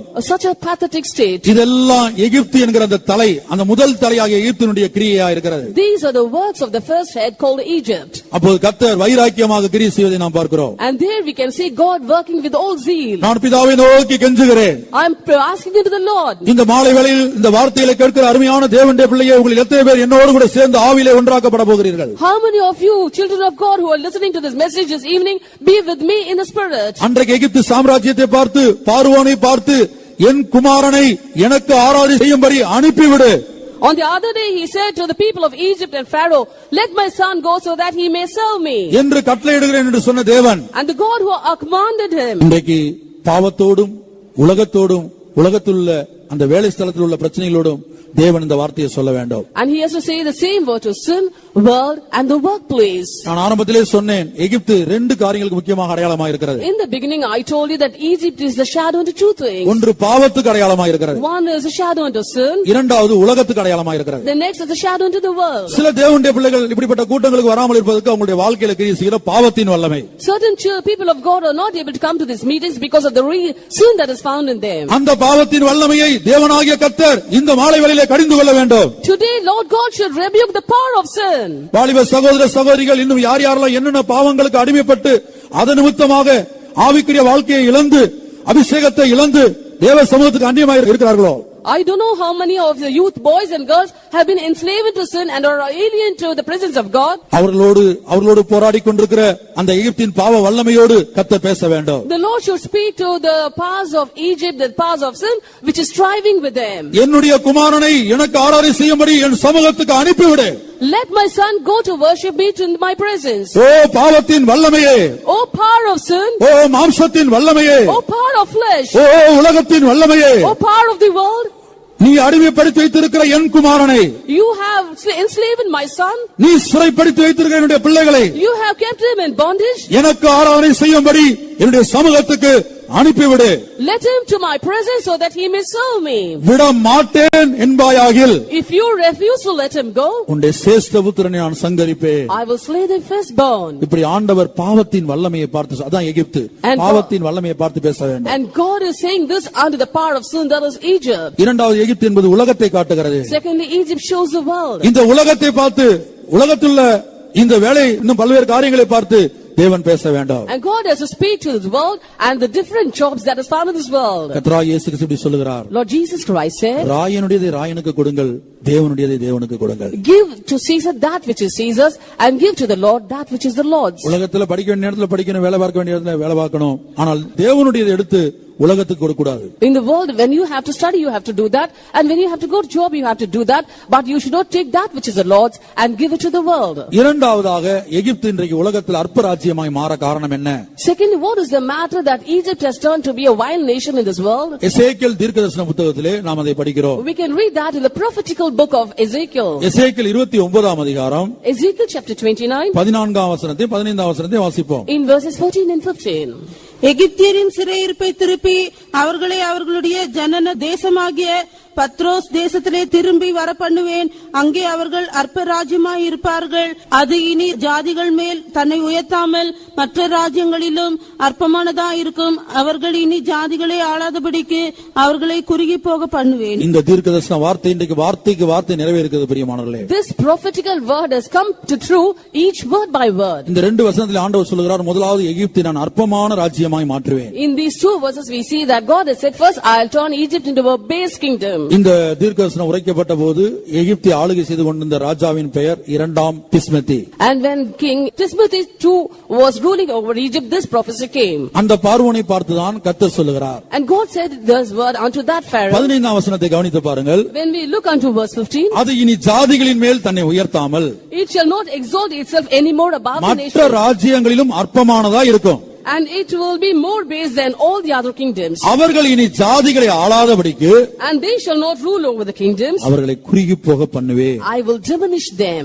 தேவன் ஏன் எகிப்தை இப்படி நியாயந்தீர்த்தார்? Why did God judge Egypt in this way? அந்த பிஸ்மதி ஒரு தவறு செய்தான். Bismati had done a mistake. அதை 2-3 வசனங்களில் நாம் படிக்கிறோம். We can read that in verses 2 and 3. ஒரு நதியை உண்டாக்கி அந்த நதியில படுத்துக்கொண்டு இந்த நதி என்னுடையது, இதை நான் எனக்காக உண்டாக்கினேன் என்று அவன் சொன்னான். He made a river and he lay down in that river and said, my river is mine own and I have made it for myself. நன்றாக கவனியுங்க. Listen carefully. இன்றைக்கு உலகத்தில் எத்தனை பேர் அடுத்தவங்களுடைய வீட்டை பார்த்து அடுத்தவங்களுடைய இடத்தை பார்த்து இது என்னுடைய இடம் என்று உரிமை பாராட்டுகிறார்கள். In today's world we can see many people claiming the next person's property as their own. அது பாவம். That is sin. ஆனால் இவன் என்ன செய்தான்? But what this person ஒரு did, நதியை உண்டாக்கி அது மேல் படுத்திருந்து இந்த நதியை நான் தான் எனக்காக உண்டாக்கினேன் என்று வாயினால சொன்னான். he made a river and he lay there and said, this river has been made by me and for myself. Ezekiel 29:3. Ezekiel chapter 29 verse 3. கர்த்தராகிய ஆண்டவர் சொல்லுகிறார், எகிப்தின் ராஜாவாகிய பார்வோனே, நீ உன் நதிகளின் நடுவிலே படுத்துக்கொண்டு என் நதி என்னுடையது, நான் அதை எனக்காக உண்டு பண்ணினேன் என்று சொல்லுகிற பெரிய முதலையே, இதோ நான் உனக்கு விரோதமாய் வந்து. பாருங்க, அவன் சொன்ன வார்த்தை கர்த்தர் பார்த்து சொல்றார். அவனை பார்த்து, பெரிய முதலையே, இந்த நதி என்னுடையது, இதை நான் எனக்காக உண்டு பண்ணினேன் என்று சொல்லுகிற பெரிய முதலையே. The Lord called him as a great dragon and said, you have said my river is mine own and I have made it for myself. காரணம் என்ன? எகிப்து முழுவதும் பாதுகாக்கப்பட்டது, நிலைநிற்பது, இன்றைக்கு அழிந்து போகாமல் இருப்பது எல்லாம் முழுக்க முழுக்க தேவனுடைய கர்த்தரின் கிருபை. For it is only by the grace of God that Egypt has been preserved and it is standing even today. ஆனால் யோசேப்பின் நாட்களில் காணப்பட்ட பார்வோன் தனக்கு பின்வரக்கூடிய பிள்ளைகளுக்கு, தன்னுடைய பிள்ளைகளுக்கு தேவன் எப்படி எகிப்தை பாதுகாத்தார் என்பதை சொல்லிக் கொடுக்க மறந்துவிட்டான். But the Pharaoh who was there in the days of Joseph failed to teach his children as to the reason how God has preserved the land of Egypt. ஒருவேளை இந்த யோசேப்பை குறித்தும் எகிப்தில் வந்த பஞ்சத்தை குறித்தும் தேவனாகிய கர்த்தர் எப்படி பாதுகாத்தார் என்பதை குறித்தும் சிறு வயதிலிருந்தே தன்னுடைய பிள்ளைகளுக்கு அவன் சொல்லிக் கொடுத்து வளர்த்திருந்தால் அவனுடைய பிள்ளைகள் ஒரு நாளும் கர்த்தருக்கு விரோதிகளாய் மாறி இருக்க மாட்டார்கள். Had he taught his children from their young age itself about Joseph and the way there was a famine and how God had preserved the land, the children would not have forgotten those things. ஆகவே தான் யோர்தானை கடந்தபோது கர்த்தர் இஸ்ரவேல் ஜனங்களை பார்த்து இப்படி சொன்னார். And therefore when the children of Israel crossed Jordan, the Lord said unto them, அதிலிருந்து கற்களை கொண்டு வந்து கரையிலே நாட்ட வேண்டும். நாளைக்கு இது ஏதென்று உங்கள் பிள்ளைகள் கேட்டால் கர்த்தருடைய செய்கையை குறித்து சொல்லிக் கொடுக்க வேண்டும். And you have to carry stones from Jordan and plant it there by the side of Gilgal. And in future days, if your children ask them, you must say the marvelous way God delivered us. அருமையான தேவனுடைய பிள்ளையை கர்த்தருடைய தனிப்பட்ட வாழ்க்கையில் எவ்வளவோ அற்புதங்களை அடையாளங்களை செய்திருக்கிறார். Dear people of God, in your personal life, God has done many signs and wonders for you. மரணத்திலிருந்து, மரண கண்ணிகளிலிருந்து, வர இருந்த பெரிய ஆபத்துகளிலிருந்து, விபத்துகளிலிருந்து தேவன் உன்னை பாதுகாத்தார். God has protected you and preserved you from the snares of death and the accidents. ஒரு காலத்திலே வேலை இல்லாமல் கஷ்டப்பட்டு கொண்டிருந்த உனக்கு நல்ல வேலையை கொடுத்து உன்னை ஆசீர்வதித்து இந்த சமுதாயத்திலே தேவன் உயர்த்தினார். Once upon a time you were suffering from unemployment, but God has given you a good job and has elated your status in the society. ஆனால் கர்த்தர் உங்களுக்கு கொடுத்த அருமையான பிள்ளைகளுக்கு தேவன் உங்களை எப்படி ஆசீர்வதித்தார், எப்படி பாதுகாத்தார், அவருடைய பலத்த கரத்தையும் ஓங்கிய புயத்தை குறித்து சிறு வயதிலிருந்தே சொல்லிக் கொடுத்து வளர்க்கிறீர்களா? Are you teaching the children that God has given to you the mighty way God has led you with his outstretched arm and high hand? ஆகவே தான் தேவன் சொல்கிறார், இது உட்கார்ந்து இருக்கிற போதும், எழுந்திருக்கிற போதும், நடக்கிற போதும், படுத்துக் கொள்கிற போதும் தேவனை குறித்து பேசிக்கொண்டே இருக்க வேண்டும். And that is why the Lord says, even when you sit or stand up or you're walking or when you're in your bed, you have to teach about the Lord to your children. ஆனால் யோசேப்புடைய நாட்களில் காணப்பட்ட பார்வோன் ஒரு நல்ல மனிதனாய் காணப்பட்டான். The Pharaoh who was in the days of Joseph was a good person. தேவனை விசுவாசித்தான். He believed the Lord. தேவனுடைய வார்த்தைகளை விசுவாசித்தான். He believed the word of God. யோசேப்புடைய கரத்தில் மொத்த எகிப்தை ஒப்பு கொடுத்தான். He entrusted the whole land of Egypt in the hands of Joseph. அவனுடைய சந்ததியிலே வந்தவர்களோ அந்த தேவனாகிய கர்த்தருடைய மேன்மையை, அவருடைய வல்லமையை அறியாதவர்களாய், உணராதவர்களாய், கர்த்தருக்கு விரோதிகளாய் மாறினார்கள். But his generations did not know about the Lord, his power, and had turned about to be the foes of the Lord. அந்த பார்வோனுடைய சந்ததியிலே வந்த ஒரு பார்வோனை குறித்து தான் நாம் இங்கே பார்க்கிறோம். We are reading about one of the pharaohs who came in that generation. இந்த நதி என்னுடையது, இதை நான் எனக்காக உண்டு பண்ணினேன். My river is mine own, and I have made it for myself. தேவன் இந்த வார்த்தையை கேட்டபோது புலம்ப ஆரம்பித்தார். When God heard this word, he started to lament. எசேக்கியேலை பார்த்து ஆண்டவர் பேசுகிறார். And God spoke to Ezekiel. எசேக்கியேல்ட்ட போய் சொல்றார். He went to Ezekiel and இந்த said, நதி என்னுடையது, நான் எனக்காக உண்டு பண்ணினேன் என்று அவன் சொன்னானே. and he is told that this river is mine, and I had made it for myself. 9ஆம் வசனத்தை படித்து பாருங்கள். Verse 9. கர்த்தர் எசேக்கியேலிடத்தில் புலம்புவதை நாம் பார்க்கிறோம். We can see that the Lord was lamenting to Ezekiel. எகிப்து தேசம் பாழும் வனாந்திரமுமாகும். அப்பொழுது நான் கர்த்தர் என்று அறிந்து கொள்வார்கள். நதி என்னுடையது, நான் அதை உண்டாக்கினேன் என்று சொன்னானே. நதி என்னுடையது, நான் அதை உண்டாக்கினேன் என்று சொன்னானே. He said, the river is mine and I have made it. நான் அதை உண்டாக்கினேன் என்று சொன்னானே. Oh, he has said, I have made it. அருமையான தேவனுடைய பிள்ளையே, Oh, dear child of இந்த God, வசனத்தில் நாம் கவனிக்க வேண்டிய காரியம் என்ன? what is the thing that we have to understand in ஒரு this word? புறஜாதி ராஜா A Gentile king, தான் ஒரு நதியை உண்டாக்கி, அந்த நதியிலே சில காரியங்களை உண்டாக்கி, அதிலே படுத்துக்கொண்டு, இதை நான் எனக்காக உண்டாக்கினேன் என்று வாயிலே சொன்னபோது, a Gentile king, he made a river and made certain things inside that, and he lay down and he said to himself, I have made this river. தேவன் எசேக்கியேலை தேடி போனார். God went in search of Ezekiel, எசேக்கியேலிடத்திலே புலம்புகிறார். and he was lamenting to Ezekiel. எசேக்கியேலே, எசேக்கியேலே பார்த்தாயா? Oh, Ezekiel, Ezekiel, have you seen? அவன் என்ன சொல்லுகிறான் என்று பார்த்தாயா? Have you heard what he said? நதி என்னுடையது, நான் அதை உண்டாக்கினேன் என்று சொன்னானே. Oh, he has said, the river is mine and I have made it. அந்த வார்த்தையை கவனித்து பாருங்கள். Listen to the சொன்னான் என்று சொல்லவில்லை. He never said, he said. மூல பாஷையில இதே அர்த்தத்தில் எழுதப்பட்டிருக்கு. சொன்னானே. In the original tongue it is written, oh, he has said. இப்படி சொன்னானே. Oh, he has said. அதை தேவனால் தாங்கிக் கொள்ள முடியவில்லை. God was not able to endure that. பெருமை உள்ளவனுக்கு தேவன் எதிர்த்து நிற்கிறார். For God resisted the proud. இதனால சம்பவித்தது என்ன தெரியுமா? What happened because of that? 3 நியாயத்தீர்ப்புகளை ஆண்டவர் எகிப்தின் மேல கொண்டு வந்தார். The Lord permitted 3 judgments upon the land of Egypt. அதுல முதல் நியாயத்தீர்ப்பு, The first judgment, ஆண்டவர் சொல்லிட்டார், எகிப்து தேசத்தை மனித நடமாட்டம் இல்லாமல், மிருக நடமாட்டம் இல்லாமல், செழிப்பாய் காணப்படுகிற பெரிய எகிப்தை நான் வனாந்தரமாய் மாட்டுவேன். அங்க மனுஷனும் நடக்க மாட்டான், மிருகமும் நடக்காது.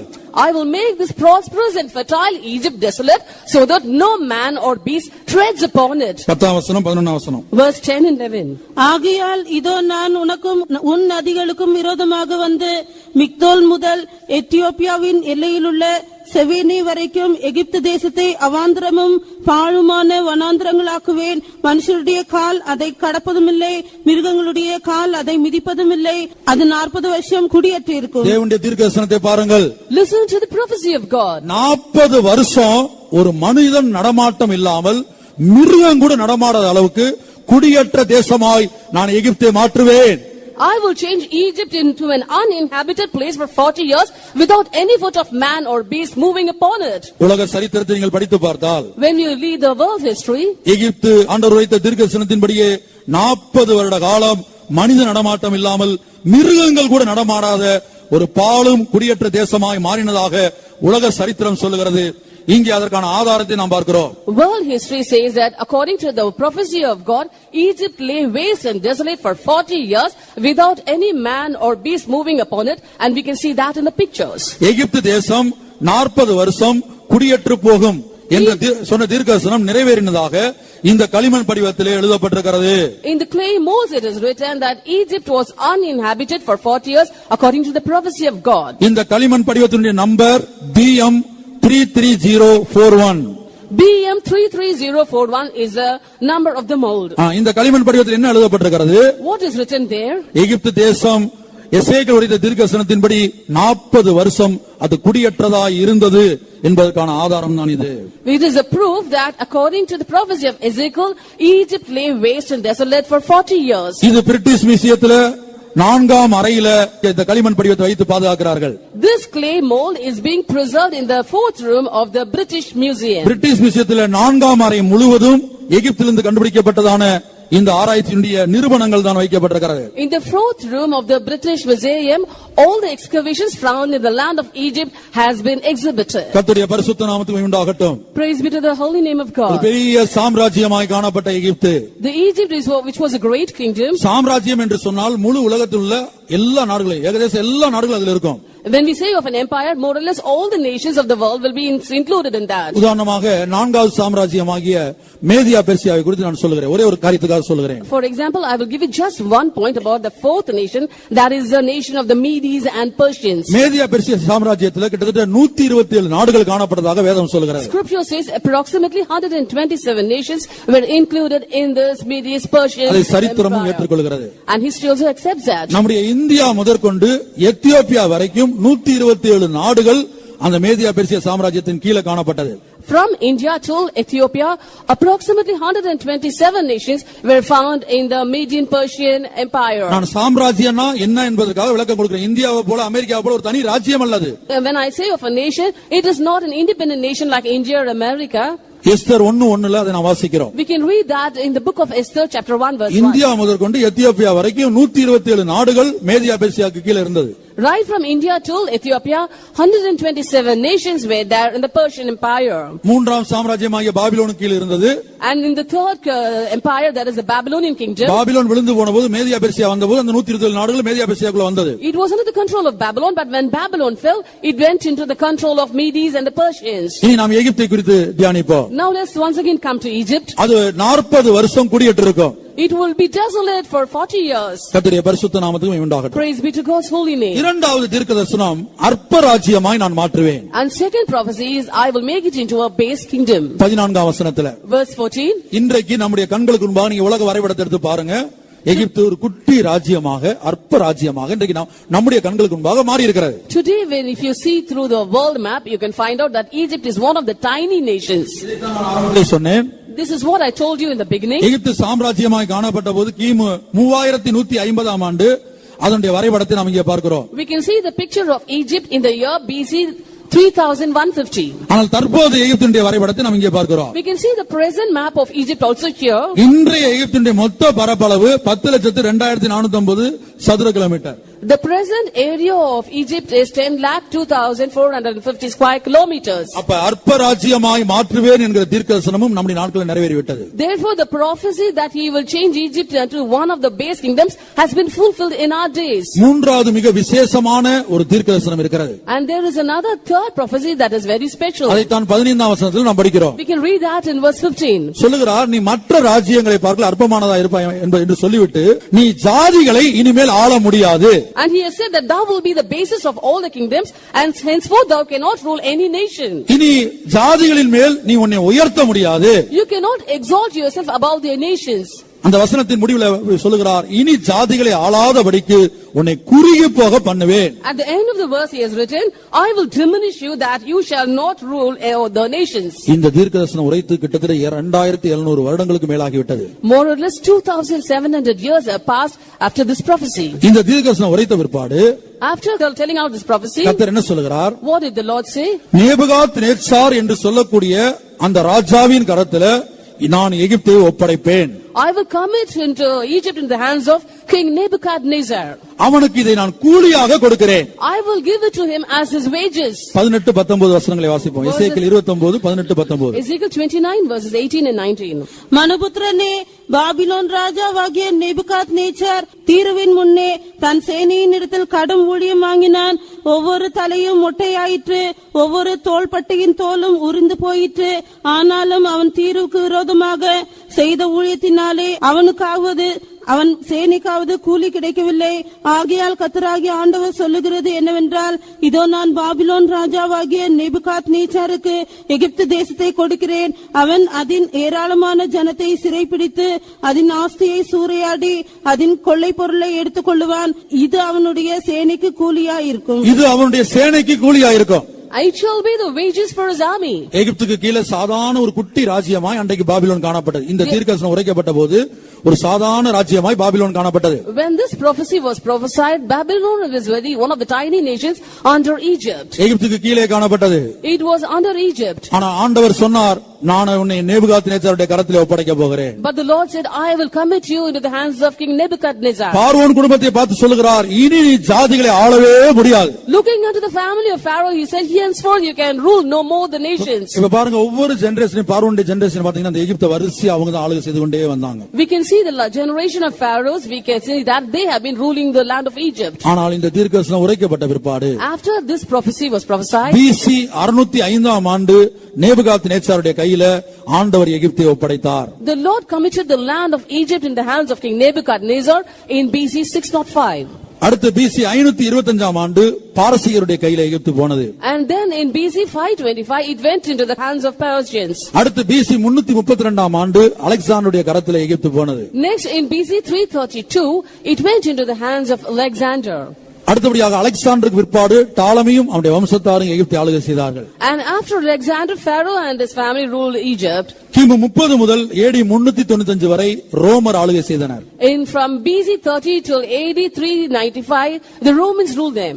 7ஆம் நூற்றாண்டுல முகமதியருடைய கையில எகிப்து போனது. In the 7th century Egypt went into the hands of the Mohammedans. 15ஆம் நூற்றாண்டுல துருக்கியருடைய கையில போனது. In the 15th century it went into the hands of Turkey. பிற்பாடு பிரான்ஸ் ஜெயித்து ஆண்டது. And later France overtook it. அடுத்து 1882 முதல் 1922 வரை பிரிட்டிஷ் சாம்ராஜ்யம் ஆளுகை செய்தது. Later from 1882 to 1922 the British ruled over them. அடுத்து 18/6/1953 In 18 June 1953 எகிப்து குடியரசு நாடாக அறிமுகப்படுத்தப்பட்டது. Egypt became a democratic nation. அதனுடைய முதல் அதிபர் Kamal Abdul Nassar. And the first ruler was Nasser. கர்த்தருடைய பரிசுத்த நாமத்துக்கு உண்டாகட்டும். Praise be to God's holy name. இன்றைக்கு வரைக்கும் ஒரு பார்வோனுடைய குடும்பத்தார் ஒருவரும் எகிப்தை ஆளுகை செய்ய முடியாது. 2700 வருஷங்களுக்கு முன்பாக ஆண்டவர் சொன்னது, இனி நீ ஜாதிகளை ஆளுகை செய்ய முடியாது. பார்வோனை பார்த்து சொல்லுகிறார், இனி உன்னுடைய வம்சத்துல உன் சந்ததியில ஒருவரும் எகிப்தை ஆளுகை செய்ய முடியாது. Some 2600 years ago God had prophesied to the family of Pharaoh that henceforth you will not rule over the people, and it has come to pass. இன்றைக்கு வரைக்கும் அந்த தீர்க்கதரிசனம் நம்முடைய நாட்கள்ல வரைக்கும் நிறைவேறிக் கொண்டிருக்கிறது. Until our days that prophecy is being fulfilled. கர்த்தருடைய பரிசுத்த நாமத்துக்கு மகிமை உண்டாகட்டும். Praise be to God's holy name. இவ்வளவு பெரியதான அழிவை நியாயத்தீர்ப்பை எகிப்தின் மேல் தேவன் கொண்டு வர காரணம் என்ன? What is the reason for God to bring such a great judgment upon the land of Egypt? இரண்டு முக்கியமான காரணங்கள். The two important reasons. வேதத்தில் இன்னும் பல காரணங்கள் சொல்லப்பட்டிருக்கிறது. There are many other reasons cited in the scripture. ஆனால் பிரதானமாக ரெண்டு முக்கியமான காரணங்கள். But there are two important reasons. ஒன்று, தேவனை ஆராதிக்கும்படியாக தேவ ஜனங்களை அனுப்பவில்லை. First, he did not allow the people of God to go and serve him. தேவ ஜனங்கள் தேவனை ஆராதிப்பதற்கு இது ஒரு தடையாக காணப்பட்ட, தடுக்கக்கூடியதாய் காணப்பட்டது. And they were found as a hindrance for the people of God to go and serve him. இரண்டாவதாக பெருமையின் ஆவி. Second, they had the spirit of pride. ஒரு புறஜாதி ராஜாவுடைய வாயிலே வந்ததான வார்த்தைக்கு தேவன் கொடுத்த நியாயத்தீர்ப்பை நாம் ஆராய்ந்து பார்ப்போமாக. We have to meditate upon the judgment pronounced by God for a Gentile king for the word of his mouth. தேவ ஜனங்கள் எப்படிப்பட்டவர்களாய் காணப்பட வேண்டும்? How should the people of God be? இந்த உலகத்தில் எவ்வளவு ஆசீர்வாதங்கள் இருந்தாலும், There may be many blessings for you in this earth, எவ்வளவு அனுபவங்கள் இருந்தாலும், many experiences, எவ்வளவு ஞானம் இருந்தாலும், may we have much wisdom. நாம் மனத்தாழ்மை உள்ளவர்களாய் மாற வேண்டும் என்று தேவன் விரும்புகிறார். God desires that we must be found with all humility. ஆகவே பரலோக ராஜ்யம் யாருடையது என்று இயேசு சொல்லும்போது, About the kingdom of God, heaven, Jesus says, முதலாவது தகுதியாக அவர் என்ன சொல்லுகிறார்? the first part he says, ஆவியில் எளிமை உள்ளவர்கள் பாக்கியவான்கள். blessed are the poor in spirit. ஆவியில் எளிமை உள்ளவர்கள் பாக்கியவான்கள். Blessed are the poor in spirit. பரலோக ராஜ்யம் அவர்களுடையது. For theirs is the kingdom of heaven. மீகா தீர்க்கதரிசியை கொண்டு கர்த்தர் சொல்லும்போது, When God speaks through prophet Micah, மனுஷனே நன்மை என்னதென்று அவர் உனக்கு அறிவித்திருக்கிறார். oh man, God has announced what is it good to you. நியாயம் செய்து இரக்கத்தை சிநேகித்து, You must be righteous and you must love or teach compassion. உன் தேவனுக்கு முன்பாக மனத்தாழ்மையாய் நடப்பதை அல்லாமல் வேறு எண்ணத்தை கர்த்தரிடத்தில் கேட்கிறார். What else does the Lord ask of you except to walk humbly before your Lord? கர்த்தருடைய பரிசுத்த நாமத்துக்கு மகிமை உண்டாகட்டும். Praise be to God's name. இன்றைக்கு வேதத்தில் எழுதப்பட்ட தீர்க்கதரிசனங்கள் சரித்திரபூர்வமாக தொல்பொருள் ஆராய்ச்சியாளர்களால் நீண்ட வருட ஆராய்ச்சி பிற்பாடு நிரூபிக்கப்பட்டிருக்கிறது. According to the archaeological researchers, after long years of research, the prophecies in the Bible have been found to be true and has been fulfilled. தம்முடைய ஜனத்தை தம்மை ஆராதிக்கும்படியாக வனாந்தரத்துக்கு தேவன் எப்படி கொண்டு வந்தார்? How did God bring his children to the wilderness to serve him? தேவன் தம்முடைய ஜனங்கள் எப்படி ஆராதிக்க வேண்டும் என்று விரும்புகிறார்? How does the Lord decide his children to worship him? எகிப்திலே இருந்து கொண்டு ஆராதனை செய்யுங்கள் என்று அந்த எகிப்தின் ஆவி, அந்த பார்வோனின் ஆவி இஸ்ரவேல் ஜனங்களுக்கு சொன்னது. The spirit of Egypt and the spirit of Pharaoh were telling to the Israelites to worship the Lord being in Egypt. நீ தேவனை ஆராதிக்க வேண்டுமா? Do you want to serve the Lord? இங்கிருந்தே ஆராதிக்கலாமே. You can stay here and worship him. மழை பெய்து கொண்டு இருக்கிறது. It is raining. இங்கிருந்தே வீட்ல இருந்தே ஜெபிக்கலாமே. You can stay at home and pray. வேலை ஸ்தலத்திலிருந்தே ஜெபத்தோட காணப்படலாமே. You can be in your workplace and you can be praying there. ஏன் அங்க போய் ஆராதிக்க அவ்வளவு தூரம் எதுக்கு போக வேண்டும்? Why should you go to that place a long way off? இதுதான் அருமையான தேவனுடைய பிள்ளையே, எகிப்தின் ஆவியாயிருக்கிற முதல் தலை. This is, dear children of God, the first head, that is the spirit of Egypt. 7 தலை 10 கொம்புகளை உடையதான சிவப்பு நிறமுள்ள மிருகத்தின் ரகசியத்தை உனக்கு அறிவிக்கிறேன் வா. Come, I will tell you the mystery of the red beast which has 7 heads and 10 horns. அந்த முதல் தலை இப்படி சொன்னது. The first head said, இங்கிருந்தே தேவனுக்கு ஆராதனை செய்யுங்கள். you can stay back here and worship the Lord. நீங்கள் கை குழந்தைகளை வைத்து இருக்கிறீர்கள். You have infants with you. இன்னும் எத்தனையோ உத்தரவாதங்கள் உங்களுக்கு இருக்கிறது. You have all responsibilities. எவ்வளவோ வேலைகள் இருக்கிறது. You have work. இதெல்லாம் விட்டு அவ்வளவு தூரத்துல போய் ஆராதிக்க வேண்டுமா? Leaving all these things, why should you go far off to serve the Lord? ஆனா தேவன் சொல்லுகிறார், தேவ ஜனங்கள் எகிப்திலிருந்து ஆராதிக்க கூடாது. But the Lord God says his children should not worship him staying back in Egypt. பாவத்திலிருந்து ஒரு தேவனுடைய மனிதன் பாவத்தை வைத்துக் கொண்டு தேவனை ஆராதிக்க கூடாது. A man cannot have sin within him and worship the Lord. ஒருவேளை ஏதாயிலும் பாவங்கள் காணப்படுமானால் ஒவ்வொரு நாளும் கழுவி இயேசுவின் இரத்தத்தினால் சுத்திகரிக்கப்பட வேண்டியது அவசியமாயிருக்கிறது. In case any sin is found in you, each day you have to cleanse it by the blood of Jesus. ஏனென்றால் எகிப்தை விட்டு வெளியே கொண்டு வரும்படியாக முதலாக பஸ்கா ஆட்டுக்குட்டி அடிக்கப்பட்டது. And next, first a paschal lamb was slain for the people to come out of Egypt. எகிப்தை விட்டு வெளியே கொண்டு வரும்படியாக தம்முடைய ஜனத்தை வெளியே கொண்டு வரும்படியாக அங்கே பஸ்கா ஆட்டுக்குட்டி அடிக்கப்பட்டது. A paschal lamb was slain so that the people of God may come out of Egypt. அதுபோல பல்வேறு பாவங்களுக்கு நாம் அடிமைப்பட்டிருந்தால், And if we be in bondage of many sins, சில காரியங்களுக்கு நாம் தோல்வியுள்ளவர்களாய் சில காரியங்களிலிருந்து விடுதலை இல்லாமல் காணப்பட்டால், we may not have a deliverance or proper deliverance from certain things. அதை வைத்துக் கொண்டு தேவனை ஆராதனை செய்யக்கூடாது. And retaining all those sins, we cannot worship the Lord. இயேசுவின் இரத்தத்தினால் கழுவி சுத்திகரிக்கும் போது நாம் பாவத்தை விட்டு வெளியே வருகிறோம். When we wash ourselves and cleanse by the blood of Jesus, we come out of our sins. கர்த்தர் சொல்லிவிட்டார், எகிப்திலே இருந்து அவர்கள் ஆராதனை செய்ய வேண்டாம். The Lord God said that they should not stay back in Egypt to serve the Lord. அவர்கள் வனாந்தரத்துக்கு வர வேண்டிய அவசியமாக இருந்தது. It was necessary for them to come to the wilderness. அப்படியானால் செங்கடலை கடக்க வேண்டும். If that be the case, they have to cross the Red Sea. ஆராய்ச்சியாளர்கள் மத்தியிலே காணப்பட்ட 2 கேள்வி. The 2 questions which was found in the mind of the researcher. ஒன்று, இஸ்ரவேல் ஜனங்கள் செங்கடலை கடந்தது உண்மைதானா? Is it true that the Israelites crossed the Red Sea? முதல் கேள்வி. இரண்டாவதாக, அந்த செங்கடலானது 2ஆக பிரிந்து நின்றதே அது உண்மைதானா? Is it true that the Red Sea was divided into 2? முதலாவதாக, செங்கடல் 2ஆக பிளந்தது உண்மைதானா?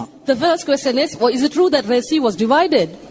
கர்த்தருடைய பரிசுத்த நாமத்துக்கு மகிமை உண்டாகட்டும். Praise be to God's holy name. செங்கடலை தேவன் எப்படி பிளந்தார்?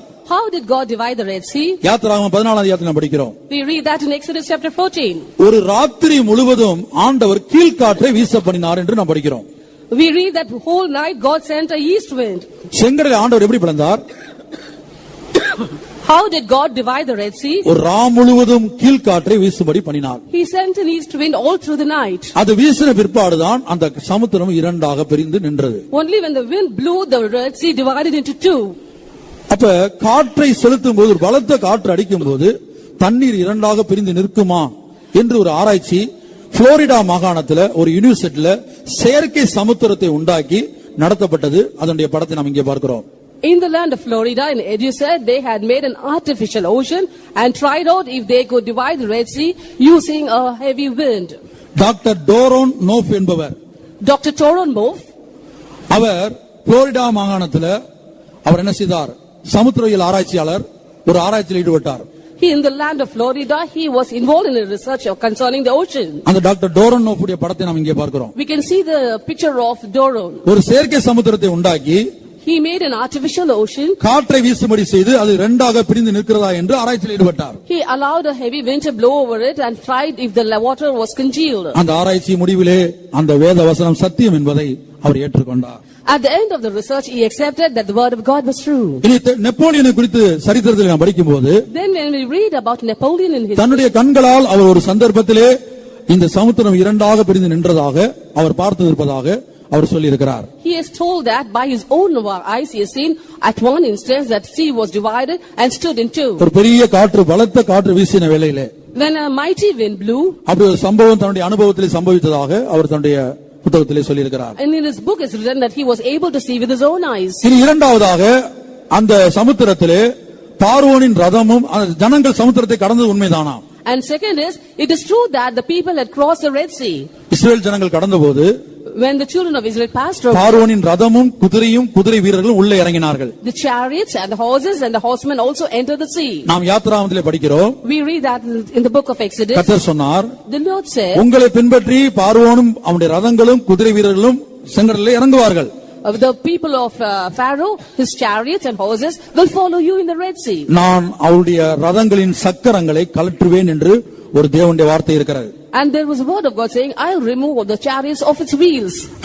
செங்கடலிலே ஒரு பெரிய ஆராய்ச்சி நடத்தப்பட்டது. There was a great research done in the Red Sea. அந்த ஆராய்ச்சியிலே பார்வோனின் அந்த கடலின் அந்த மைய பகுதியில, அந்த கடல் பெட் என்று சொல்லுகிறார்கள், அந்த இடத்துல பார்வோனின் ரதத்தினுடைய சக்கரம் கண்டுபிடிக்கப்பட்டது. And one of the wheels of the chariots of Pharaoh were found in the seabed. கர்த்தருடைய பரிசுத்த நாமத்துக்கு மகிமை உண்டாகட்டும். Praise be to God's holy name. அதை எடுத்து தீவிரமாய் ஆராய்ச்சிக்கு பிற்பாடு, And after they had done much research on that, இது அந்த நாட்களில் நடந்த சம்பவம் தானா is it true that it took place in those days? என்பதை கண்டுபிடித்த பிற்பாடு, After they found all those things, British மியூசியத்திலே அதை வைத்திருக்கிறார்கள். now they have placed that in the British Museum. ஆகவே யாத்திராகமத்திலே நாம் படிக்கிறோம், And we read that in Exodus, நான் அவனுடைய ரதங்களின் சக்கரங்களை கழற்றுவேன்.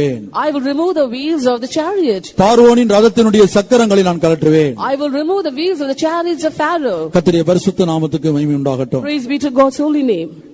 அவர் செங்கடலில் ஒரு பெரிய ஆராய்ச்சி நடத்தப்பட்டது. A great research was done in the Red Sea. அப்ப பெரிய ரதங்கள் தண்ணீரிலே மூழ்கி இருக்குமானால், And if the chariots would have been immersed in the மிகவும், waters, ஏன்னா எகிப்தை குறித்து நாம் படிக்கும்போது அவர்கள் மிகுந்த ஞானம் உள்ளவர்களாய் காணப்பட்டார்கள். மோசேயுடைய நாட்களிலே அவர்கள் மிகுந்த ஞானம் உள்ளவர்களாய் காணப்பட்டதாக அப்போஸ்தலர்களிலே நாம் படிக்கிறோம். in the book of Apostles we read that in the days of Moses people of Egypt were quite wise. அப்படியானால் அவர்கள் மிகுந்த தொழில்நுட்பத்தோடு உண்டாக்கினதான அந்த ரதத்தின் சக்கரங்கள், ரதத்தினுடைய ஏதாயிலும் பாகங்கள் செங்கடலிலே கிடக்கிறதா என்று ஒரு பெரிய ஆராய்ச்சியை பல வருடங்களாக நடத்தினார்கள். And if so, let us see if there are the wheels of the chariots found in the Red Sea that is able to show their technical intelligence. பிரியமானவர்களே, ரெண்டு காரியமும் நிரூபிக்கப்பட்டது. Dearly beloved, two things were proven. யாத்திராகமம் 14 வசனத்தை வாசியுங்கள். ரா முழுவதும் கீழ்காற்றை வீசும்படி செய்தார். 14:21 மோசே தன் கையை சமுத்திரத்தின் மேல் நீட்டினான். அப்பொழுது கர்த்தர் ரா முழுதும் பலத்த கீழ்காற்றினால் சமுத்திரம் ஒதுங்கும்படி செய்து, தெளிவாக எழுதப்பட்டிருக்கிறது. It is written clearly here. சமுத்திரத்தை ஆண்டவர் எப்படி ஒதுங்கும்படி செய்து அதை அப்படியே நிப்பாட்டினார். The Lord had caused the sea to be divided. ரா முழுவதும் கீழ்காற்றை வீசும்படி செய்து, And he made a strong east wind to blow all night. சமுத்திரத்தை ஒதுங்கும்படி செய்தார் என்று வேதவசனம் It சொல்லுகிறது. is written that he divided the waters. இந்த வசனத்தை அடிப்படையாக கொண்டுதான் ஒரு செயற்கை சமுத்திரத்தை புளோரிடா மாகாணத்தில் டோரனோஃப் என்று சொல்லக்கூடியவர் உண்டாக்கி காற்றின் மூலமாக அந்த தண்ணீரை பிரிக்க முடியுமா என்று ஆராய்ச்சியில் ஈடுபட்டார். One day, using this verse as a base, Mr. Doran in Florida had made an artificial ocean and tried to divide the ocean. அது அப்படியே நிரூபிக்கப்பட்டது. And it பிரியமானவர்களே, was proved. தேவனுடைய வார்த்தை வல்லமை உள்ளதா இருக்கிறது. The word of God is powerful. தேவனுடைய வார்த்தை ஜீவன் உள்ளதா இருக்கிறது. The word of God is life. எகிப்து தேசம் அழிந்து போனது உண்மைதானா? Is it true that the land of Egypt was destroyed? 5 பேர் விழுந்தார்கள் என்று ஏன் ஆண்டவர் யோவானிடத்தில் பேச வேண்டும்? Why should God speak to John that 5 people are fallen? விழுந்து போன சாம்ராஜ்யத்தை குறித்து சிறையிருப்பிலே, ரோம சிறையிருப்பிலே, பத்மு தீவிலே காணப்படுகிற யோவானிடத்தில் தேவன் ஏன் நினைப்பூட்டினார்? Why did God remind John, who was an exile in the land of Rome, that is in the Isle of Patmos, all these things? அருமையான தேவனுடைய பிள்ளையே, அந்த ஆவி இன்றைக்கு கிரியை செய்து கொண்டிருக்கிறது. Dear people of God, the same spirit is working even today. எகிப்து சாம்ராஜ்யம் விழுந்து போனது. The kingdom of Egypt is fallen. ஆனால் எகிப்து சாம்ராஜ்யத்துக்குள்ள புகுந்து கர்த்தருக்கு விரோதியாக அந்த சாம்ராஜ்யத்தை மாற்றினதே, அந்த சாம்ராஜ்யத்தின் ராஜாக்களை மாற்றினதே அந்த ஆவி இன்றைக்கும் கிரியை செய்கிறது. That spirit which entered into Egypt and worked against the Lord using those pharaohs is working even today. இந்த சத்தியத்திலிருந்து தேவன் நம்மிடத்தில் என்ன சொல்ல வருகிறார்? What does God want to say through this truth? அழிந்து போயிருக்க வேண்டிய எகிப்தை, The Egypt which should have been destroyed. நிர்மூலமாயிருக்க வேண்டிய எகிப்தை The Egypt which should have been gone desolate. உலக வரைபடத்தில் இன்றைக்காவது ஒரு அற்பமான ராஜ்யமாக இப்போது எகிப்து காணப்படுகிறது. The Egypt is found at least as a base nation in the world map today. ஆனால் அன்றைக்கு 7 வருடம் தொடர்ந்து பஞ்சம் உண்டாயிருக்குமானால், And in those days, if there were 7 years of continuous famine, தேவன் யோசேப்பை அனுப்பாமல் இருந்திருந்தால், had God not sent Joseph, அதற்கு தேவையான ஆலோசனைகளை உண்டாக்காமல் இருந்திருந்தால், had he not given the needed counsel that other day, தேவன் கொடுத்த ஞானத்தினால் உண்டாக்கப்பட்டதான தானிய கிடங்குகளின் படங்கள் கண்டுபிடிக்கப்பட்டிருக்கிறது. and we can also see the storehouses that have been constructed by the wisdom given by God. இந்த கிடங்குகளிலே 7 வருடம் ஜனங்களுக்கு தேவையான அந்த ஆகாரம் தானியம் வைத்து சேமித்து வைக்கப்படாமல் இருந்திருந்தால், If these storehouses were not used to store up the grains for the 7 years of famine, இன்றைக்கு எகிப்து என்று ஒரு ராஜ்யமே இருந்திருக்காது. today there won't be a kingdom called நீங்கள் Egypt. கற்பனை பண்ணி பாருங்கள். Just imagine, ஒரு நாள் பட்டி இருக்கலாம், 2 நாள் பட்டி இருக்கலாம். we can go without food for 1 day or 2. விஞ்ஞான ரீதியாக மருத்துவ ரீதியாக ஆராய்ச்சியில கண்டுபிடிச்சிருக்காங்க 40 நாள் அதிகபட்சமாக ஒரு மனிதன் இருக்கலாம். Medically it has been proved that at the most for 40 days a man can go without food. 40 நாள் வரைக்கும் சாதாரணமாக ஒரு மனிதனுக்கு சாப்பிடாமல் இருக்க முடியும். And for 40 days a man can live without food. 7 வருடம் என்றால் கற்பனை செய்து பாருங்கள். Imagine if it is for 7 years. எகிப்து அழிந்து போகாமல் பாதுகாத்தது தேவனாகிய கர்த்தர். It is the Lord God who had preserved Egypt from destruction. எகிப்துடைய வளர்ச்சிக்கு காரணம் தேவனாகிய கர்த்தர். இன்னும் பல்வேறு வசனங்கள் அதை நாம் படிக்கிறோம். Our Lord God is the reason for the growth of Egypt. அதற்கு தான் நான் சொன்னேன் 304 இடங்கள்ல 304 பழைய ஏற்பாட்டுல 289 இடங்கள்லயும் புதிய ஏற்பாட்டுல 15 இடங்கள்லயும் இந்த எகிப்து என்கிற வார்த்தை எகிப்து தேசத்தை பற்றி ஆண்டவர் சொல்லி இருக்கிறார். That is why in the Old Testament in 289 places and 15 places in the New Testament God has spoken about the land Egypt. அப்படிப்பட்ட எகிப்து விழுந்து போக காரணம் என்ன? And what is the reason for such an Egypt? அது குறுகி போக காரணம் என்ன? Why should it be diminished? அது அற்பமான ராஜ்யமாய் மாற காரணம் என்ன? Why did it turn into a base இந்த nation? மாலை வேளையிலே பரிசுத்த ஆவியானவர் 2 முக்கியமான காரணங்களை சொல்லுகிறார். This evening the Holy Ghost is giving you 2 important reasons. என்னுடைய பிள்ளையே, எந்த நிலவரத்திலிருந்து நான் உன்னை உயர்த்தினேன் என்பதை நினைவுறுவாயாக. Oh my child, remember from which situation I have lifted you up. இன்றைக்கு நீ பெற்றுக்கொண்ட ஆசீர்வாதம் எப்படி உனக்கு கிடைத்தது என்பதை நீ தியானித்து பார்ப்பாயாக. Just meditate how you have the blessings that you have received today. என்னால் ஆசீர்வதிக்கப்பட்டவன் என்னுடைய பிள்ளையே. Oh my child, you have been blessed by me. நான் உனக்கு கொடுத்த ஆசீர்வாதம் நீ என்னுடைய சமூகத்துக்கு வருவதற்கு தடையாக இருக்கிறதோ? Is the blessing which I have given you a hindrance for you to come to my presence? கர்த்தருடைய பரிசுத்த நாமத்துக்கு மகிமை உண்டாகட்டும். Praise be to God's holy name. அங்கே எகிப்திலே சம்பவித்தது, அவர்கள் நன்றி இல்லாதவர்களாய் போய் விட்டார்கள். In Egypt they were ungrateful. கர்த்தர் செய்த நன்மையை மறந்து போய் விட்டார்கள். They had forgotten the goodness of the Lord. அதற்கு காரணம் என்ன?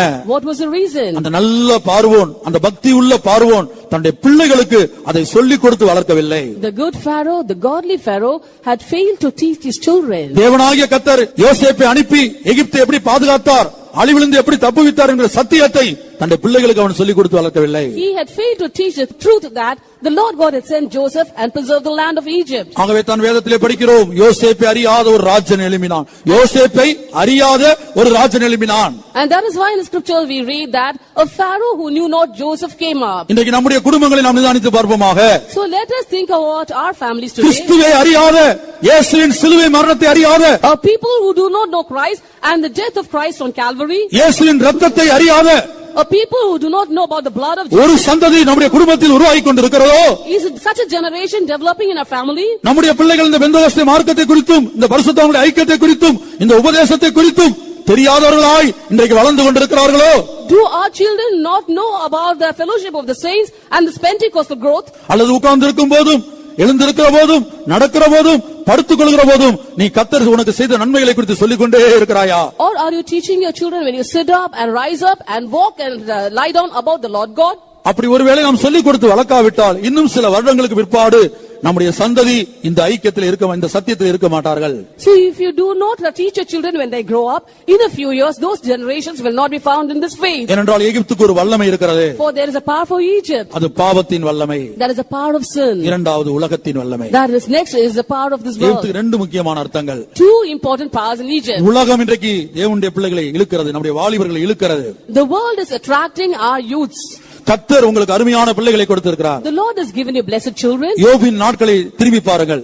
Look at the days of Job. மனசாட்சியின் காலத்தில் ஜீவித்த யோபு அந்த நாட்களில் பாவம் குறைவாகத்தான் காணப்பட்டது. In the days of conscience, that is when Job lived, there was a little amount of sin. யோபின் பிள்ளைகளுக்கு ஒரு பழக்கம் இருந்தது. There was a habit for the children of Job. ஒவ்வொரு நாளும் ஒவ்வொரு பிள்ளையுடைய வீட்டுல அடுத்தவங்க வீட்டுக்கு போக மாட்டாங்க, உலகத்தாரோட ஃப்ரெண்ட்ஸ் வைக்க மாட்டாங்க. அந்த ஒரு தகப்பனுடைய பிள்ளைகள் ஒரு வீட்டுல கூடி ஒரு விருந்து கொண்டாடுவாங்க. They did not have friends with the world, but they were children of one father.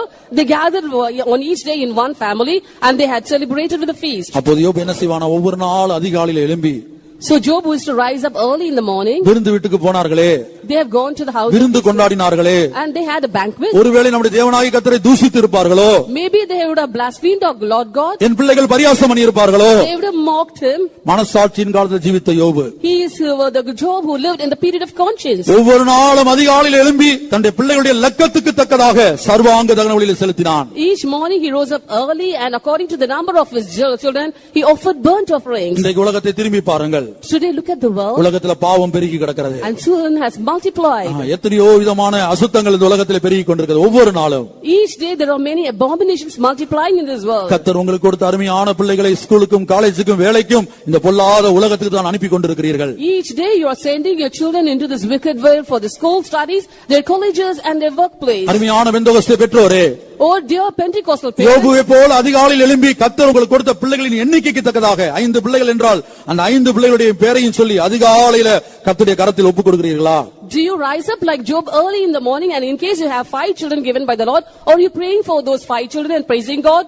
நம்ம எல்லாரும் கொஞ்ச நேரம் கண்களை மூடுவோம். for a short while let us close our eyes. இதோ பரிசுத்த ஆவியானவர் அன்றைக்கு யோவானுக்கு நினைப்பூட்டினவர், பத்ம தீவிலே தனிமைப்படுத்தப்பட்ட யோவானுக்கு நினைப்பூட்டினவர் உனக்கு நினைப்பூட்டுகிறார். behold the Holy Ghost the other day he reminded all these things to John in the Isle of Patmos, and today he is reminding you all these இந்த வார்த்தைகளை கேட்கிற என் மகனே என் மகளே, அந்த முதல் தலையாகிய அந்த மிருகத்தின் முதல் தலையாகிய எகிப்தினுடைய ரகசியத்தை நீ விளங்கிக் கொள்வாயாக.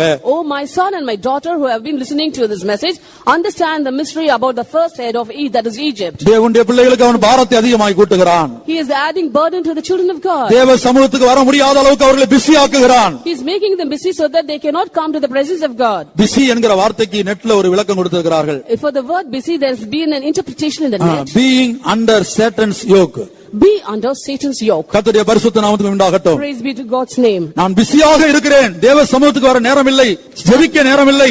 I am very busy so I cannot come to the presence of God, I cannot pray.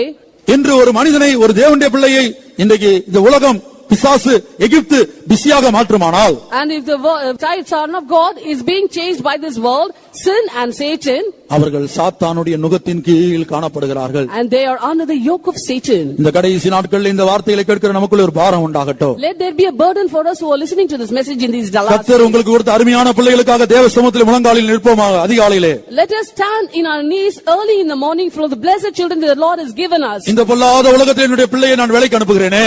I am sending my children to this world, in this wicked world. படிக்க போகிறார்களே, they are going to study. உலகம் தொடக்கூடாது ஆண்டவரே. oh this world should not touch பாவம் them. தொடக்கூடாது ஆண்டவரே. sin should not touch them. மாம்சம் தொடக்கூடாது ஆண்டவரே. the flesh should not touch them. பிசாசு தொடக்கூடாது ஆண்டவரே. Satan should not touch them, O Lord. என்று கதறக்கூடிய ஒரு இருதயம் பெற்றோருக்கு தேவையா இருக்கிறது. we have to cry unto the Lord. நாம் எல்லாரும் கண்களை மூடுவோமாக. let us all close our eyes. இப்போ நாம் ஒரு முழங்கால் ஜெபத்திலே பிரவேசிக்கிறோம். now we are entering into the kneeling அப்படியே prayer. முழங்கால்ல நில்லுங்க. let us go on our knees. இன்றைய முழங்கால் ஜெபத்தில் நான் ஜெபிக்க வேண்டிய காரியம் என்ன? what is the matter that we have to pray for in the kneeling prayer? ஒரே ஒரு காரியத்துக்காக நாம் பரலோகத்தை நோக்கி அபயமிட போகிறோம். for one reason we are going to cry unto the Lord. நாம் எல்லாரும் ஒருமனப்பட்டு தேவனாகிய கர்த்தரை நோக்கி அபயமிட போகிறோம். with one accord we are going to cry unto the Lord for one matter. இந்த முழங்கால் ஜெபத்தில் நாம் கேட்டுக்கொள்கிற காரியம் என்ன? what is the thing that we are going to ask in this kneeling prayer? அன்றைக்கு எகிப்தின் ராஜாவாகிய பார்வோனை பார்த்து சொன்ன கர்த்தாவே, oh Lord, the other day you spoke unto Pharaoh the king of Egypt, எனக்கு ஆராதனை செய்யும்படி என் குமாரனை அனுப்பி விடு. send my son so that he may serve me. விட மாட்டேன் என்பாயாகில், if you refuse to let him go, உன் சேஷ்டபுத்திரனை சங்கரிப்பேன் I will slay thy firstborn. என்று சொன்ன கர்த்தாவே, oh Lord, you have spoken that. சொன்னது மாத்திரமல்ல, not only that, அவர் அப்படியே செய்தார். he did it. பார்வோனின் தலைப்பிள்ளை முதல், from the first child of Pharaoh, சிங்காசனத்தில் இருக்கிற பார்வோனின் தலைப்பிள்ளை முதல், from the first child of Pharaoh seated on the throne, எகிப்தின் காவல் கிடங்கில் காணப்படுகிற ஒரு கைதியின் தலைப்பிள்ளை வரை, and from the to the first child of the maid who was found in the dungeon, தேவன் சங்கரித்தார். God had slew them. தம்முடைய சொந்த ஜனத்தை பாவத்தை விட்டு உலகத்தை விட்டு வெளியே கொண்டு வந்தார். he brought his own family from own children from sin and world. ஏசாயா தீர்க்கதரிசி கேட்கிறார். Isaiah the prophet asks, ஏசாயா 63ஆம் அதிகாரத்திலே கேட்கிறார். in Isaiah chapter 63, செங்கடலை இரண்டாக இரண்டாக பிளந்தீரே. Oh Lord, you have divided the Red Sea. உம்முடைய ஜனத்தை உலர்ந்த தரையில் நடப்பது போல் அதில் நடக்க பண்ணினீரே. You made your children to walk as if on dry land. அந்த தேவன் இப்பொழுது எங்கே? Where is that God now? அந்த தேவனுடைய வல்லமை இப்பொழுது எங்கே? Where is the power of that God now? அந்த வைராக்கியத்தோடு இப்போ நாம் கேட்போமாக. With that same zeal, let us ask now. உங்களுக்கு அறிமுகமானவர்கள் யாராயிலும் பாவத்துக்கு அடிமைப்பட்டிருக்கிறார்களா? Are anyone acquainted to you bondage in sin? உங்களுடைய தனிப்பட்ட ஜீவிதத்தில் ஏதாயிலும் தோல்விகள் இருக்கிறதா? Are there any failures in your personal life? உங்கள் இருதயங்களில் ஏதாயிலும் பின்மாற்றங்கள் இருக்கிறதா? Are there any backsliding in your heart? உங்களுடைய பிள்ளைகளுடைய வாழ்க்கையில் ஏதாயிலும் பாவத்தை நீங்கள் காண்கிறீர்களா? Do you find any sins in the life of your children? கர்த்தரை நோக்கி அபயமிடுங்கள். Cry unto the Lord. நாம் ஒரு பொல்லாத காலத்திலே வந்திருக்கிறோம். Lord, I am in a wicked time. இது கடைசி நாட்கள். These are the last days. வெகு சீக்கிரத்திலே இயேசு வருகிறார். Soon Lord Jesus will come. இந்த மிருகத்தின் ரகசியத்தை விளங்கிக்கொள். Understand the mystery of the beast. இது ரகசியம் என்று எழுதப்பட்டிருக்கிறது. It is written that it's a mystery. எல்லா தேவனுடைய பிள்ளைகளுக்கு இது விளங்க முடிகிறது இல்ல. All children of God cannot understand it. உலகத்துல பொறுப்புகள் கூட கூட ப்ரமோஷன் வர வர உத்தியோகம் பெருக பெருக பணம் பெருக பெருக அவர்கள் சந்தோஷப்படுகிறார்கள். When you are having increase in responsibilities, when you have an increase in salary, an increase in your status, you're happy over that. பணம் பெருகட்டும். Let your money multiply. பாவம் அல்ல. That is not sin. ஆனா அந்த பணமானது உன்னை தேவ சமூகத்தை விட்டு பிரிக்குமானால் அதுவே பாவம். But if that money separates you from the presence of God, that is sin. படிப்பு பெருகட்டும். Let your education improve. பாவம் அல்ல. That is not sin. ஆனா அது தேவ சமூகத்தை விட்டு உன்னை பிரிக்குமானால் உன்னுடைய பிள்ளைகளை பிரிக்குமானால் But if it separates you and your children from the presence of அதற்கு நீ God, ஒரு நாள் கர்த்தருக்கு கணக்கு கொடுக்க வேண்டி வரும். and one day you have to give account to the Lord. ஆனா வேதம் என்ன சொல்கிறது? What does the Bible say? எசேக்கியேல் 22 அதிகாரத்துல படிக்கிறோம். In Ezekiel chapter 20, வியாபாரம் பாவம் அல்ல. business is not sin. வியாபாரத்தின் மிகுதி பாவம் என்று எழுதப்பட்டிருக்கிறது. The abundance of merchandise is sin. வியாபாரம் பாவம் அல்ல. Merchandise is not sin. வியாபாரத்தின் மிகுதி பாவம். The abundance of merchandise is sin. ஆகவே உங்களுக்கு சம்பளமே போதும் என்று இருங்கள் என்று நாம் படிக்கிறோம். So we have to be content with our wages. நாம் எல்லாரும் கண்களை மூடி இந்த முழங்கால் ஜெபத்தில் நாம் வேண்டிக் கொள்வோமாக. Let us all close our eyes and intercede with the Lord. அந்த யோபை நோக்கி பார்ப்போம். Let us look unto Job. அந்த தகப்பனுடைய உத்தரவாதத்தை பாருங்கள். Let us see the responsibility here. அந்த சொந்த பிள்ளைகள் ஒருத்தர் வீட்ல ஒருத்தர் போய் கூடுறாங்க. His own children were gathering in one another's house. பாவிக வீட்ல போய் ஐக்கியம் இல்ல. No fellowship with the sinners. பிரஜாதிகிட்ட போய் ஐக்கியம் இல்ல. No fellowship with the heathen. ஒரு தகப்பனுடைய பிள்ளைகள். The children of one ஒரு father. விருந்துக்காக கூடும்போது And when they gone together for the இந்த feast, தகப்பனுடைய உள்ளம் துடிக்கிறது. and the father was burdened over இந்த that. தகப்பனுடைய உள்ளம் துடிக்கிறது. The father was burdened over that. ஆண்டவரே என் பிள்ளைகள் தேவனை தூஷித்து இருப்பார்களோ? Oh Lord, if my children had spoken against the Lord, இருதயத்திலே பரியாசம் பண்ணி இருப்பார்களோ? if they had mocked in their hearts, அவருடைய ஒவ்வொரு லக்கத்துக்கு தக்கதாக சர்வாங்க தகன வழியிலே செலுத்தினான். and according to the number he offered burnt offerings. ரெண்டு தாய் சாலமோன் முன்பாக போனார்கள். And two mothers went to King Solomon. ரெண்டு பேரும் இந்த குழந்தை என்னுடையது என்று சொல்லுகிறார்கள். And both of them claimed the live child to be theirs. அப்ப சாலமோன் குழந்தையுடைய உண்மையான தாயை கண்டுபிடிக்க பிரயாசப்பட்டான். And Solomon had taken pains to find out the true mother. இதை ரெண்டாக வெட்டி ஆளுக்கு பாதி கொடுங்கள் என்று சொன்னான். Cut the child into two and give one to each mother. ஒரு தாய் சொன்னால் வெட்டி கொடுங்கள் என்று சொன்னால். One woman said, cut it into two and let us எனக்கு have. வேண்டாம் அவளுக்கு வேண்டாம் என்று சொன்னால். Let me not have and also let she not have. ஆனால் பிள்ளையின் தாயை குறித்து வசனம் எப்படி சொல்லுகிறது? What does the verse say about the real தன்னுடைய mother? பிள்ளைக்காக அது தாயின் குடல் துடித்ததினால். And her bowels earned for a child. தன் பிள்ளைக்காக அது தாயின் குடல் துடித்ததினால். Her bowels earned for a child. அருமையான பெந்தகோஸ்தே தாய்மார்களே, Oh dear Pentecostal mothers. அருமையான சகோதரிமார்களே, Oh sisters. கர்த்தர் உங்களுக்கு கொடுத்த அருமையான பிள்ளைகளுக்காக For the beloved children that the Lord has given you, உங்களுடைய குடல் துடிக்கிறதா? is your bowel yearning? பொல்லாத உலகத்திலே வந்திருக்கிற மறக்க வேண்டாம். We are in a wicked world. Do not forget this. உலகம் நம்முடைய பிள்ளைகளை பிடித்துக் கொள்கிறது, வலை வைத்து பிடிக்கிறது. The world is snatching your children using a gin. பாவம் பிடித்துக் கொள்கிறது. Sin is snatching your மாம்சம் பிடித்துக் கொள்கிறது. The flesh is also taking hold of your children. ஆனால் இதிலிருந்து வெளியே கொண்டு வரும்படியாக And to bring them out of all these, அன்றைக்கு பஸ்கா ஆட்டுக்குட்டி அடிக்கப்பட்டது. the other day the Paschal lamb was slain. எழுத்தின்படியான பஸ்கா ஆட்டுக்குட்டியின் ரத்தமானது The literal blood of the Paschal lamb இஸ்ரவேல் ஜனங்களை எகிப்திலிருந்து வெளியே கொண்டு வந்திருக்குமானால் brought the children of Israel out of Egypt. நான் பிதாவை நோக்கி கெஞ்சுகிறேன். I am begging from the Father. இந்த முழங்கால் ஜெபத்திலே நான் பிதாவை நோக்கி கேட்கிறேன். In the kneeling prayer I am asking unto the Lord, ஆண்டவரே இயேசுவின் இரத்தத்தினாலே Oh Lord, through the blood of Jesus, இந்த உம்முடைய பிள்ளைகளை bring your children, பாவமாகிய எகிப்திலிருந்து, bring them out from Egypt, sin. உலகமாகிய எகிப்திலிருந்து Bring them from Egypt, the world. வெளியே கொண்டு வரக்கூடிய வல்லமை Bring them out with your power. இயேசுவின் புண்ணிய இரத்தத்துக்கு இல்லையோ? Is there not the power in the blood of Jesus? இயேசுவின் இரத்தத்துக்கு முடியாதோ? Is there no power in the blood of Jesus? எழுத்தின்படியான ஆட்டுக்குட்டியின் ரத்தம் அந்த வேலையை செய்தது. Literally the blood of a lamb was able to do that work. அங்கே சத்துருக்கள் மத்தியில் ஒரு சங்கரிப்பை நடத்தினது.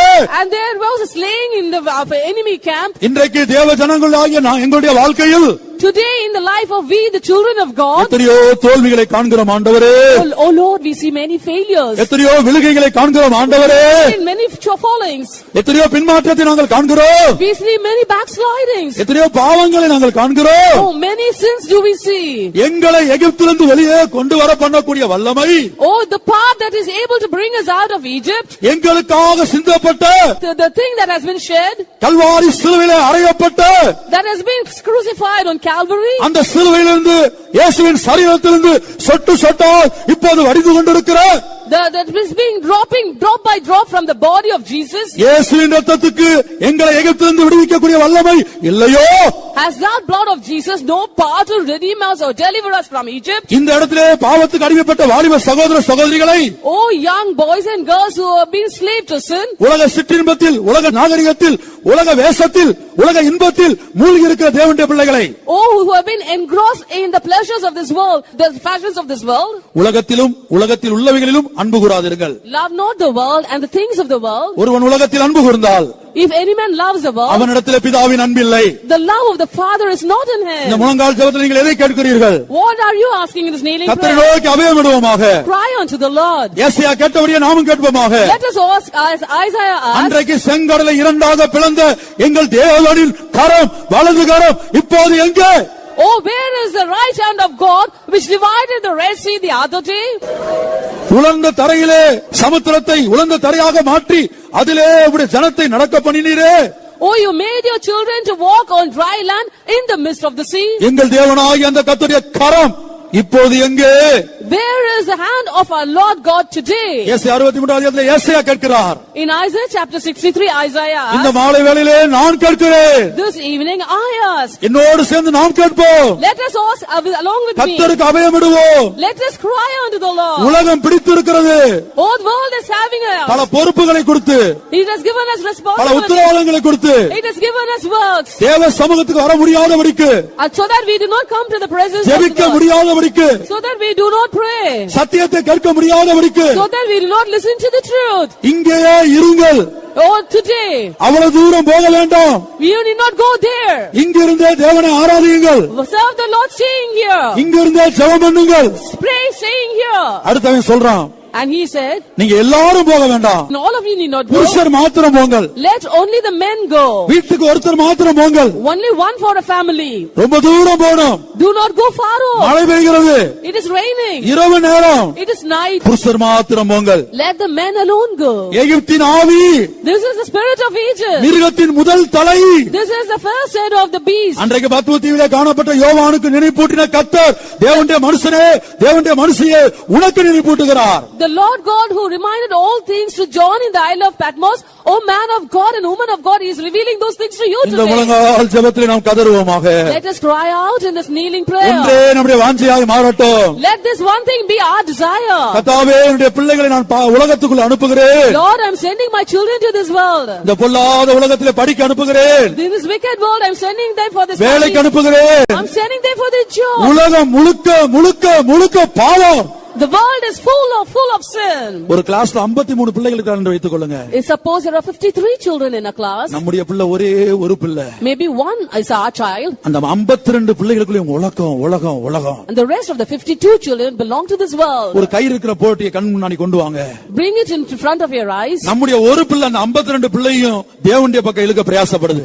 our one child is pulling the tug of all the 52 children. ஆனா அந்த 52 பிள்ளைகளும் நம்முடைய பிள்ளையை உலகத்துக்குள்ள இழுக்க பிரயாசப்படுது. but the 52 other children are trying to drag our child to the world. இப்ப யார் ஜெயித்திருக்கிறா? and who has won? O, Egypt ஜெயித்திருக்கிறது.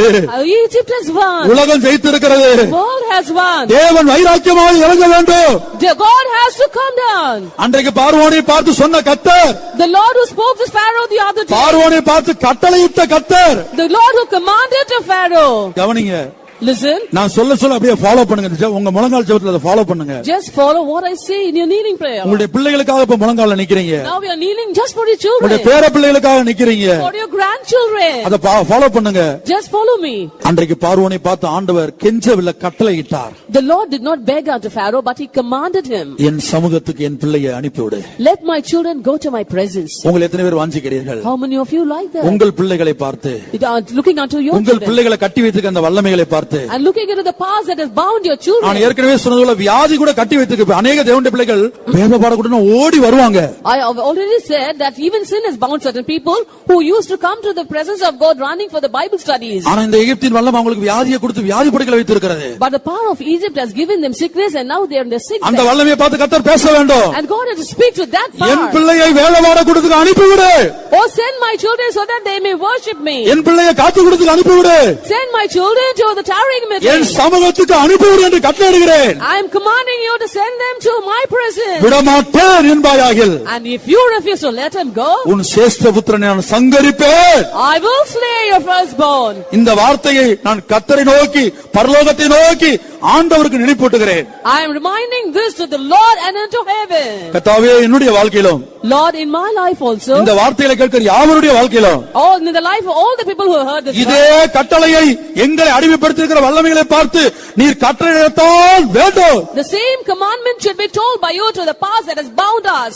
பரலோகமே, O Lord, பரிசுத்த தேவனே, O Holy God, பரிசுத்த குமாரனே, O Holy Son, பரிசுத்த ஆவியானவரே, O Holy Ghost, பரிசுத்த தூதர்களே, O Holy angels, இது பொல்லாத காலம் என்பதால் as these are wicked times, வைராக்கியத்தோடு இறங்கி வாருங்கள். come down with all zeal உம்முடைய ஜனத்தை எகிப்தை விட்டு கொண்டு வரும்படியாய், to bring out your people from Egypt, பாவத்தை விட்டு வெளியே கொண்டு வரும்படியாய், to bring out your children from sin, ரகசிய பாவத்தை விட்டு வெளியே கொண்டு வரும்படியாய், to bring out your children from secret sins, உலகத்தை விட்டு வெளியே கொண்டு வரும்படியாய் to bring out your children from this world. கட்டளையிடுங்கள். Command என் குமாரனை my son எனக்கு ஆராதனை செய்யும்படி to serve me, அனுப்பிவிடு. let him go. கர்த்தாவே உம்முடைய வல்லமை எங்கே? Lord, where is thy power? அன்றைக்கு பார்வோனை சந்தித்து பார்வோனிடத்து பேசினதான கர்த்தாவே உம்முடைய வார்த்தையின் வல்லமை எங்கே? Oh Lord, the other day had met Pharaoh and spoke to him. Where is the power in thy word? அன்றைக்கு மொத்த எகிப்து தேசத்திலும் சங்கார தூதனை அனுப்பினீரே, அந்த சங்கார தூதன் இப்போது எங்கள் வாழ்க்கையில் எங்கே? You had sent and destroyed the other day to the land of Egypt. Where is that destroyer in our lives today? இந்த மாப்பாளையத்தின் ஒவ்வொரு தெருக்களிலும் சங்கார தூதன் இறங்கி உலவுவதாக. And send the destroyer to each streets of Mapalayam. எகிப்தை விட்டு வெளியே கொண்டு வரும்படியாக, to bring him out of the land of இதோ Egypt. இயேசுவின் புண்ணிய இரத்தம் தெளிக்கப்படுகிறது. Because the holy blood of Jesus has been நீங்களோ தெளிக்கப்படும் இரத்தத்தின் கீழ் வந்து சேர்ந்தீர்கள். You have come to the sprinkling of blood. உன் தலைக்கு மேல் இயேசுவின் இரத்தம் இருப்பதாக. Let the blood of Jesus be upon your heads. உன் பிள்ளைகள் தலைக்கு மேல் இயேசுவின் இரத்தம் இருப்பதாக. Let the blood of Jesus be upon the head of your children. ஒவ்வொரு நாளும் உங்களுடைய பிள்ளைகளை வெளியே அனுப்பும்போது இயேசுவின் இரத்தத்தை தெளித்து அனுப்புங்கள். Each day when you send your children out, sprinkle the blood of Jesus upon their heads. யோபை போல அதிகாலை ஸ்தோத்திர ஜெபத்தில் பிள்ளைகளுக்காக முழங்காலில் நில்லுங்கள். Like Job, each morning at dawn, you be in your knees for the praising for your children. இந்த எகிப்தை விட்டு வெளியே கொண்டு வர வல்லமை உள்ளது. And he has got the power to bring out of Egypt, பாவமாகிய Egypt, the sinful Egypt, உலகமாகிய Egypt, Egypt that is the world. இதை விட்டு என்னை உங்களை உங்களுடைய பிள்ளைகளை வெளியே கொண்டு வரக்கூடிய வல்லமையுள்ள அதிகாரமுள்ள ஒரே ரத்தம் இயேசுவின் புண்ணிய ரத்தமே. Holy blood of Jesus is the only blood that has the power and authority to bring you, me and your children from the power of Egypt. அந்த ரத்தம் இப்போது நம்முடைய மத்தியிலே இறங்கி வருகிறது. That blood is coming now in our midst. யாரெல்லாம் வாஞ்சிக்கிறீர்கள்? How many of you do desire? உலகத்தை விட்டு வெளியே வர முடியாய்? How many of you want to come பாவத்தை விட்டு வெளியே வர முடியாய்? come out of sin? கர்த்தாவே நான் உபவாசித்தேன், என்னால் முடியவில்லையே. Oh Lord, I tried, I could not. நான் ஜெபித்தேன், என்னால் முடியவில்லையே. I prayed, I could not. எனக்கு செய்யவில்லையே. I do not have the நான் victory. அடிமைப்பட்டு இருக்கிறேனே. I am enslaved. இன்னென்ன காரியங்கள் விடுதலை இல்லையே. I do not have deliverance in such and such N matters. பிள்ளைகளுடைய வாழ்க்கையில் இன்னென்ன காரியங்கள் விடுதலை இல்லையே. There is no deliverance in such and such matters in the life of my children. என்று தவித்தாயே. And you were groaning. இயேசுவின் புண்ணிய புண்ணிய இரத்தத்தை அழைப்பாயாக. And let the holy blood of Jesus come இதோ upon you. பரத்திலிருந்து இரத்தம் சொட்டு சொட்டாக இங்கே இறங்கி கொண்டிருக்கிறது. Behold, the blood is shedding from heaven. தேவன் ஒருமுறை கூட அந்த இரத்தத்தை நம்ம மத்தியில் அனுப்பி தருகிறார். Once again God is sending the blood upon us. அந்த இரத்தத்தை உன் குடும்பத்தின் மேல் தெளிப்பாயாக. Sprinkle the blood upon the family. வீட்டிலே தெளிப்பாயாக. Sprinkle it in your house. பிள்ளைகள் மேல் தெளிப்பாயாக. Sprinkle it upon your children. உன்மேல் தெளிக்கப்படுவதாக. Let it be sprinkled upon you. நீங்களே தெளிக்கப்படும் இரத்தத்தின் கீழ் வந்து சேர்ந்தீர்கள். You have come to the sprinkling of blood. இந்த மிருகத்தின் முதலாம் தலையின் பிடியிலிருந்து And from the hold or the clutches of the first head of என்னையும் உங்களையும் உங்களுடைய பிள்ளைகளையும் விடுவிக்கக்கூடிய இயேசுவின் புண்ணிய இரத்தம், the holy blood of Jesus that is able to deliver me, இதோ you and your இந்த children. வேளையிலே வந்திருக்கிறது. Behold, it has come this hour. இந்த முழங்கால் ஜெபத்திலே அந்த இயேசுவின் இரத்தத்தை நோக்கி பாருங்கள். Look unto the blood of Jesus in this kneeling இந்த prayer. முழங்கால் ஜெபம் முடிய போகிறது. The prayer is going to come to an end. உங்களுடைய முழங்கால் ஜெபம் முடிய போகிறது. Your kneeling prayer is going to come to an end. நீங்கள் இப்போ உங்களுக்காக உங்களுடைய பிள்ளைகளுக்காக தேவ சமூகத்திலே நின்று கொண்டிருக்கிறீர்கள். Now you are kneeling for you and your children in the presence of God. யோபு ஒவ்வொரு நாள் அதிகாலை வேளையிலே ஸ்தோத்திரம் பண்ணினானே. Each early morning Job praised the Lord. அருமையான பெந்தோஸ்தே தாய்மாரே தகப்பன்மாரே, Dear Pentecostal mothers and fathers, ஒரு யோபை போல நீங்கள் மாறி இருக்கிறீர்களா? have you changed like Job? இந்த சாலமோனிடத்துல பிள்ளைக்காக தாயினுடைய குடல் துடித்ததே. The bowels of the mother yearned for a child in front of King Solomon. இன்றைக்கு உங்களுடைய பிள்ளைகளுக்காக உங்களுடைய குடல் துடிக்கிறதா? Is your bowel yearning today for your children? இயேசு சீக்கிரம் வருகிறார். Jesus is coming soon. இயேசு சீக்கிரம் வருகிறார். Jesus is coming soon. ஒரு மிருகத்தின் ரகசியத்தை நான் உனக்கு அறிவிக்கிறேன் வா என்று கர்த்தர் சொல்லுகிறார். The Lord says, come here, I'll show you the mystery of the beast. அந்த வருகையிலே நீயோ உன்னுடைய பிள்ளைகளோ எடுத்துக் கொள்ளப்பட கூடாது என்பதற்காக இந்த முதலாம் தலை கிரியை செய்கிறது. That beast is working in these days so that you and your children are not caught up in his coming. மறுபக்கத்திலே அதிலிருந்து விடுவிக்க முடியாத இயேசுவின் பரிசுத்த இரத்தம் நம் மத்தியிலே இறங்கி வந்திருக்கிறது. On the other hand, the holy blood of Jesus has come down in our midst to deliver us from that beast. நான் இந்த வேளையிலே இயேசுவின் புண்ணிய இரத்தத்தை, அவருடைய புண்ணிய இரத்தத்தை நான் காண்கிறேன். This time I'm seeing the holy blood of Jesus. இந்த இரத்தத்தினால் எகிப்தை விட்டு வெளியே வருவாயாக. And by that blood come out of Egypt. கர்த்ததாமே உங்களுக்கும் எனக்கும் உதவி செய்வாராக. May the Lord help you and me. இன்னொரு 2 நிமிடம் கூட நீங்கள் அந்த ஜெபத்தை தொடர்ந்து ஜெபியுங்கள். You உங்களுடைய can முழங்கால் continue ஜெபத்தை for you in your kneeling prayer for 2 more minutes. 2 நிமிடம் கூட போராடுங்கள். And 2 more minutes you can ஒரு strive. போர் குணத்தின் ஆவியோடு போராடுங்கள். You have to strive with the Spirit. உங்கள் பிள்ளைகளுக்காக குடல் துடிக்கட்டும். Let your bowels yearn for your வேற children. யாருக்காக அல்ல, Not for that. உங்களுடைய அருமையான பிள்ளைகளுக்காக. Only for your children. இன்றைக்கு உலகத்துல பாவம் பெருகி கிடக்கிறது. And the sins have multiplied in this world. படிக்கிற இடத்துல பாவம் பெருகி கிடக்கிறது. And the sins have multiplied in your studying institutions. நம்முடைய பிள்ளைகளை உலகம் இழுத்து விடக்கூடாது. It should not drag our children there. நம்முடைய பிள்ளைகளை பாவம் இழுத்து விடக்கூடாது. Sin should not take hold of our children. உன்னையோ என்னையோ உலகமோ பாவமோ இழுத்து விடக்கூடாது. World and sin should not take hold of you and me. ஒருவேளை ஏற்கனவே இழுத்து இருக்குமானால் In case it has dragged me நீ inside, அதைரியப்பட வேண்டியதில்லை. you need not be discouraged. இயேசுவின் இரத்தத்தை நோக்கி பார். Look onto the blood of Jesus. வாயினால் அறிக்கையிடு. Confess it with your mouth. இயேசுவின் இரத்தத்தை உயர்த்து. You lift up the name of blood of Jesus. அப்போது நீ இருக்கிற எகிப்திலிருந்து அவர் உன்னை இப்பொழுதே வெளியே கொண்டு வருவார். And the Lord will deliver you now from the Egypt where you are. உன்னை கட்டி வைத்திருக்கிற அந்த வல்லமையை, அந்த மிருகத்தின் முதல் தலையை அவன் சங்கரிப்பார். சங்கரிக்கும்படியாய் சங்கார தூதனை அனுப்புவார். He will send the destroyer to slay the first head that has bound you up. நம் மத்தியில் இறங்கி அசைவாடுவதை நான் காண்கிறேன். I'm able to see the mighty hand of Lord moving in our midst. அநேகருடைய தலையின் மேல் அந்த கரம் அமர்ந்திருக்கிறது. The hand is rested upon heads of many people. நீ உணர்கிறாயா? Do you feel that? உன் தலைமேல் தேவனுடைய கரம், அவருடைய வலது கரம் அமர்ந்திருப்பதை உணர்கிறாயா? Do you feel the right hand of God resting upon your head? உன்னால் உணர முடிகிறதா? Are you able to feel it? நீ வாசம் பண்ணுகிற வீட்டிலும், Even in the houses where you are உன்னுடைய வேலை residing, ஸ்தலத்திலும், in your workplace, உன் பிள்ளைகள் படிக்கிற அந்த ஸ்கூலிலும், in the institutions where your children அந்த are studying, காலேஜிலும் and the colleges, இயேசுவின் ரத்தம் இறங்குகிறது. the blood of Jesus is coming down. ரத்தத்தின் கோட்டைக்குள்ளே உன்னையும் உன்னுடைய பிள்ளைகளையும் உன் குடும்பத்தையும் அவர் கொண்டு வந்திருக்கிறார். He has brought you, your family, and your children into the fort. உன்னால் இதை விசுவாசிக்க முடிகிறதா? Are you able to believe that? அந்த ரத்தத்தை உயர்த்து. And exalt that blood. முழங்கால்ல நிற்கிற நீ அந்த இயேசுவின் ரத்தத்தை உயர்த்து. You who are on your knees, lift up the blood of Jesus. இயேசுவின் ரத்தம் ஜெயித்ததே. The blood of Jesus has won. என்னுடைய வாழ்க்கையில், In my life, என் ஆவி ஆத்தும சரீரத்தில், in my spirit, soul and body, என்னை கட்டி வைத்திருந்த எகிப்தின் வல்லமையிலிருந்து, in the power that has bound me, அதன் பிடியிலிருந்து, from the clutches, இயேசுவின் புண்ணிய ரத்தம் the holy blood of Jesus என்னை வெளியே கொண்டு வந்ததே. has brought me out. இயேசுவின் பரிசுத்த ரத்தம் The holy blood of Jesus என்னை அறிமுகப்படுத்துகின்ற and which has kept me அந்த சத்துருவை that enemy which has அந்த kept எகிப்தின் வல்லமையை, the power of Egypt, அந்த மிருகத்தின் முதல் தலையை and the first head of the beast நியாயம் தீர்த்ததே. has judged. இயேசு ரத்தம் செய்ததே. The blood of Jesus is won. இயேசு ரத்தம் செய்ததே. The blood of Jesus is won. இயேசு புண்ணிய ரத்தம் செய்ததே. The holy blood of Jesus is won. மிருகத்தின் முதல் தலை நியாயம் தீர்க்கப்பட்டது. The first head of the beast has been judged. உன்னோடும் உன்னுடைய குடும்பத்தோடும் போராடிக் கொண்டிருந்த மிருகத்தின் முதல் தலை தேவனால் தேவனால் தேவனால் நியாயம் தீர்க்கப்பட்டது. The first head of the beast that has been striving against you and your family has been judged by our God. கர்த்தர் நமக்கு உதவி செய்வாராக. May the Lord help us.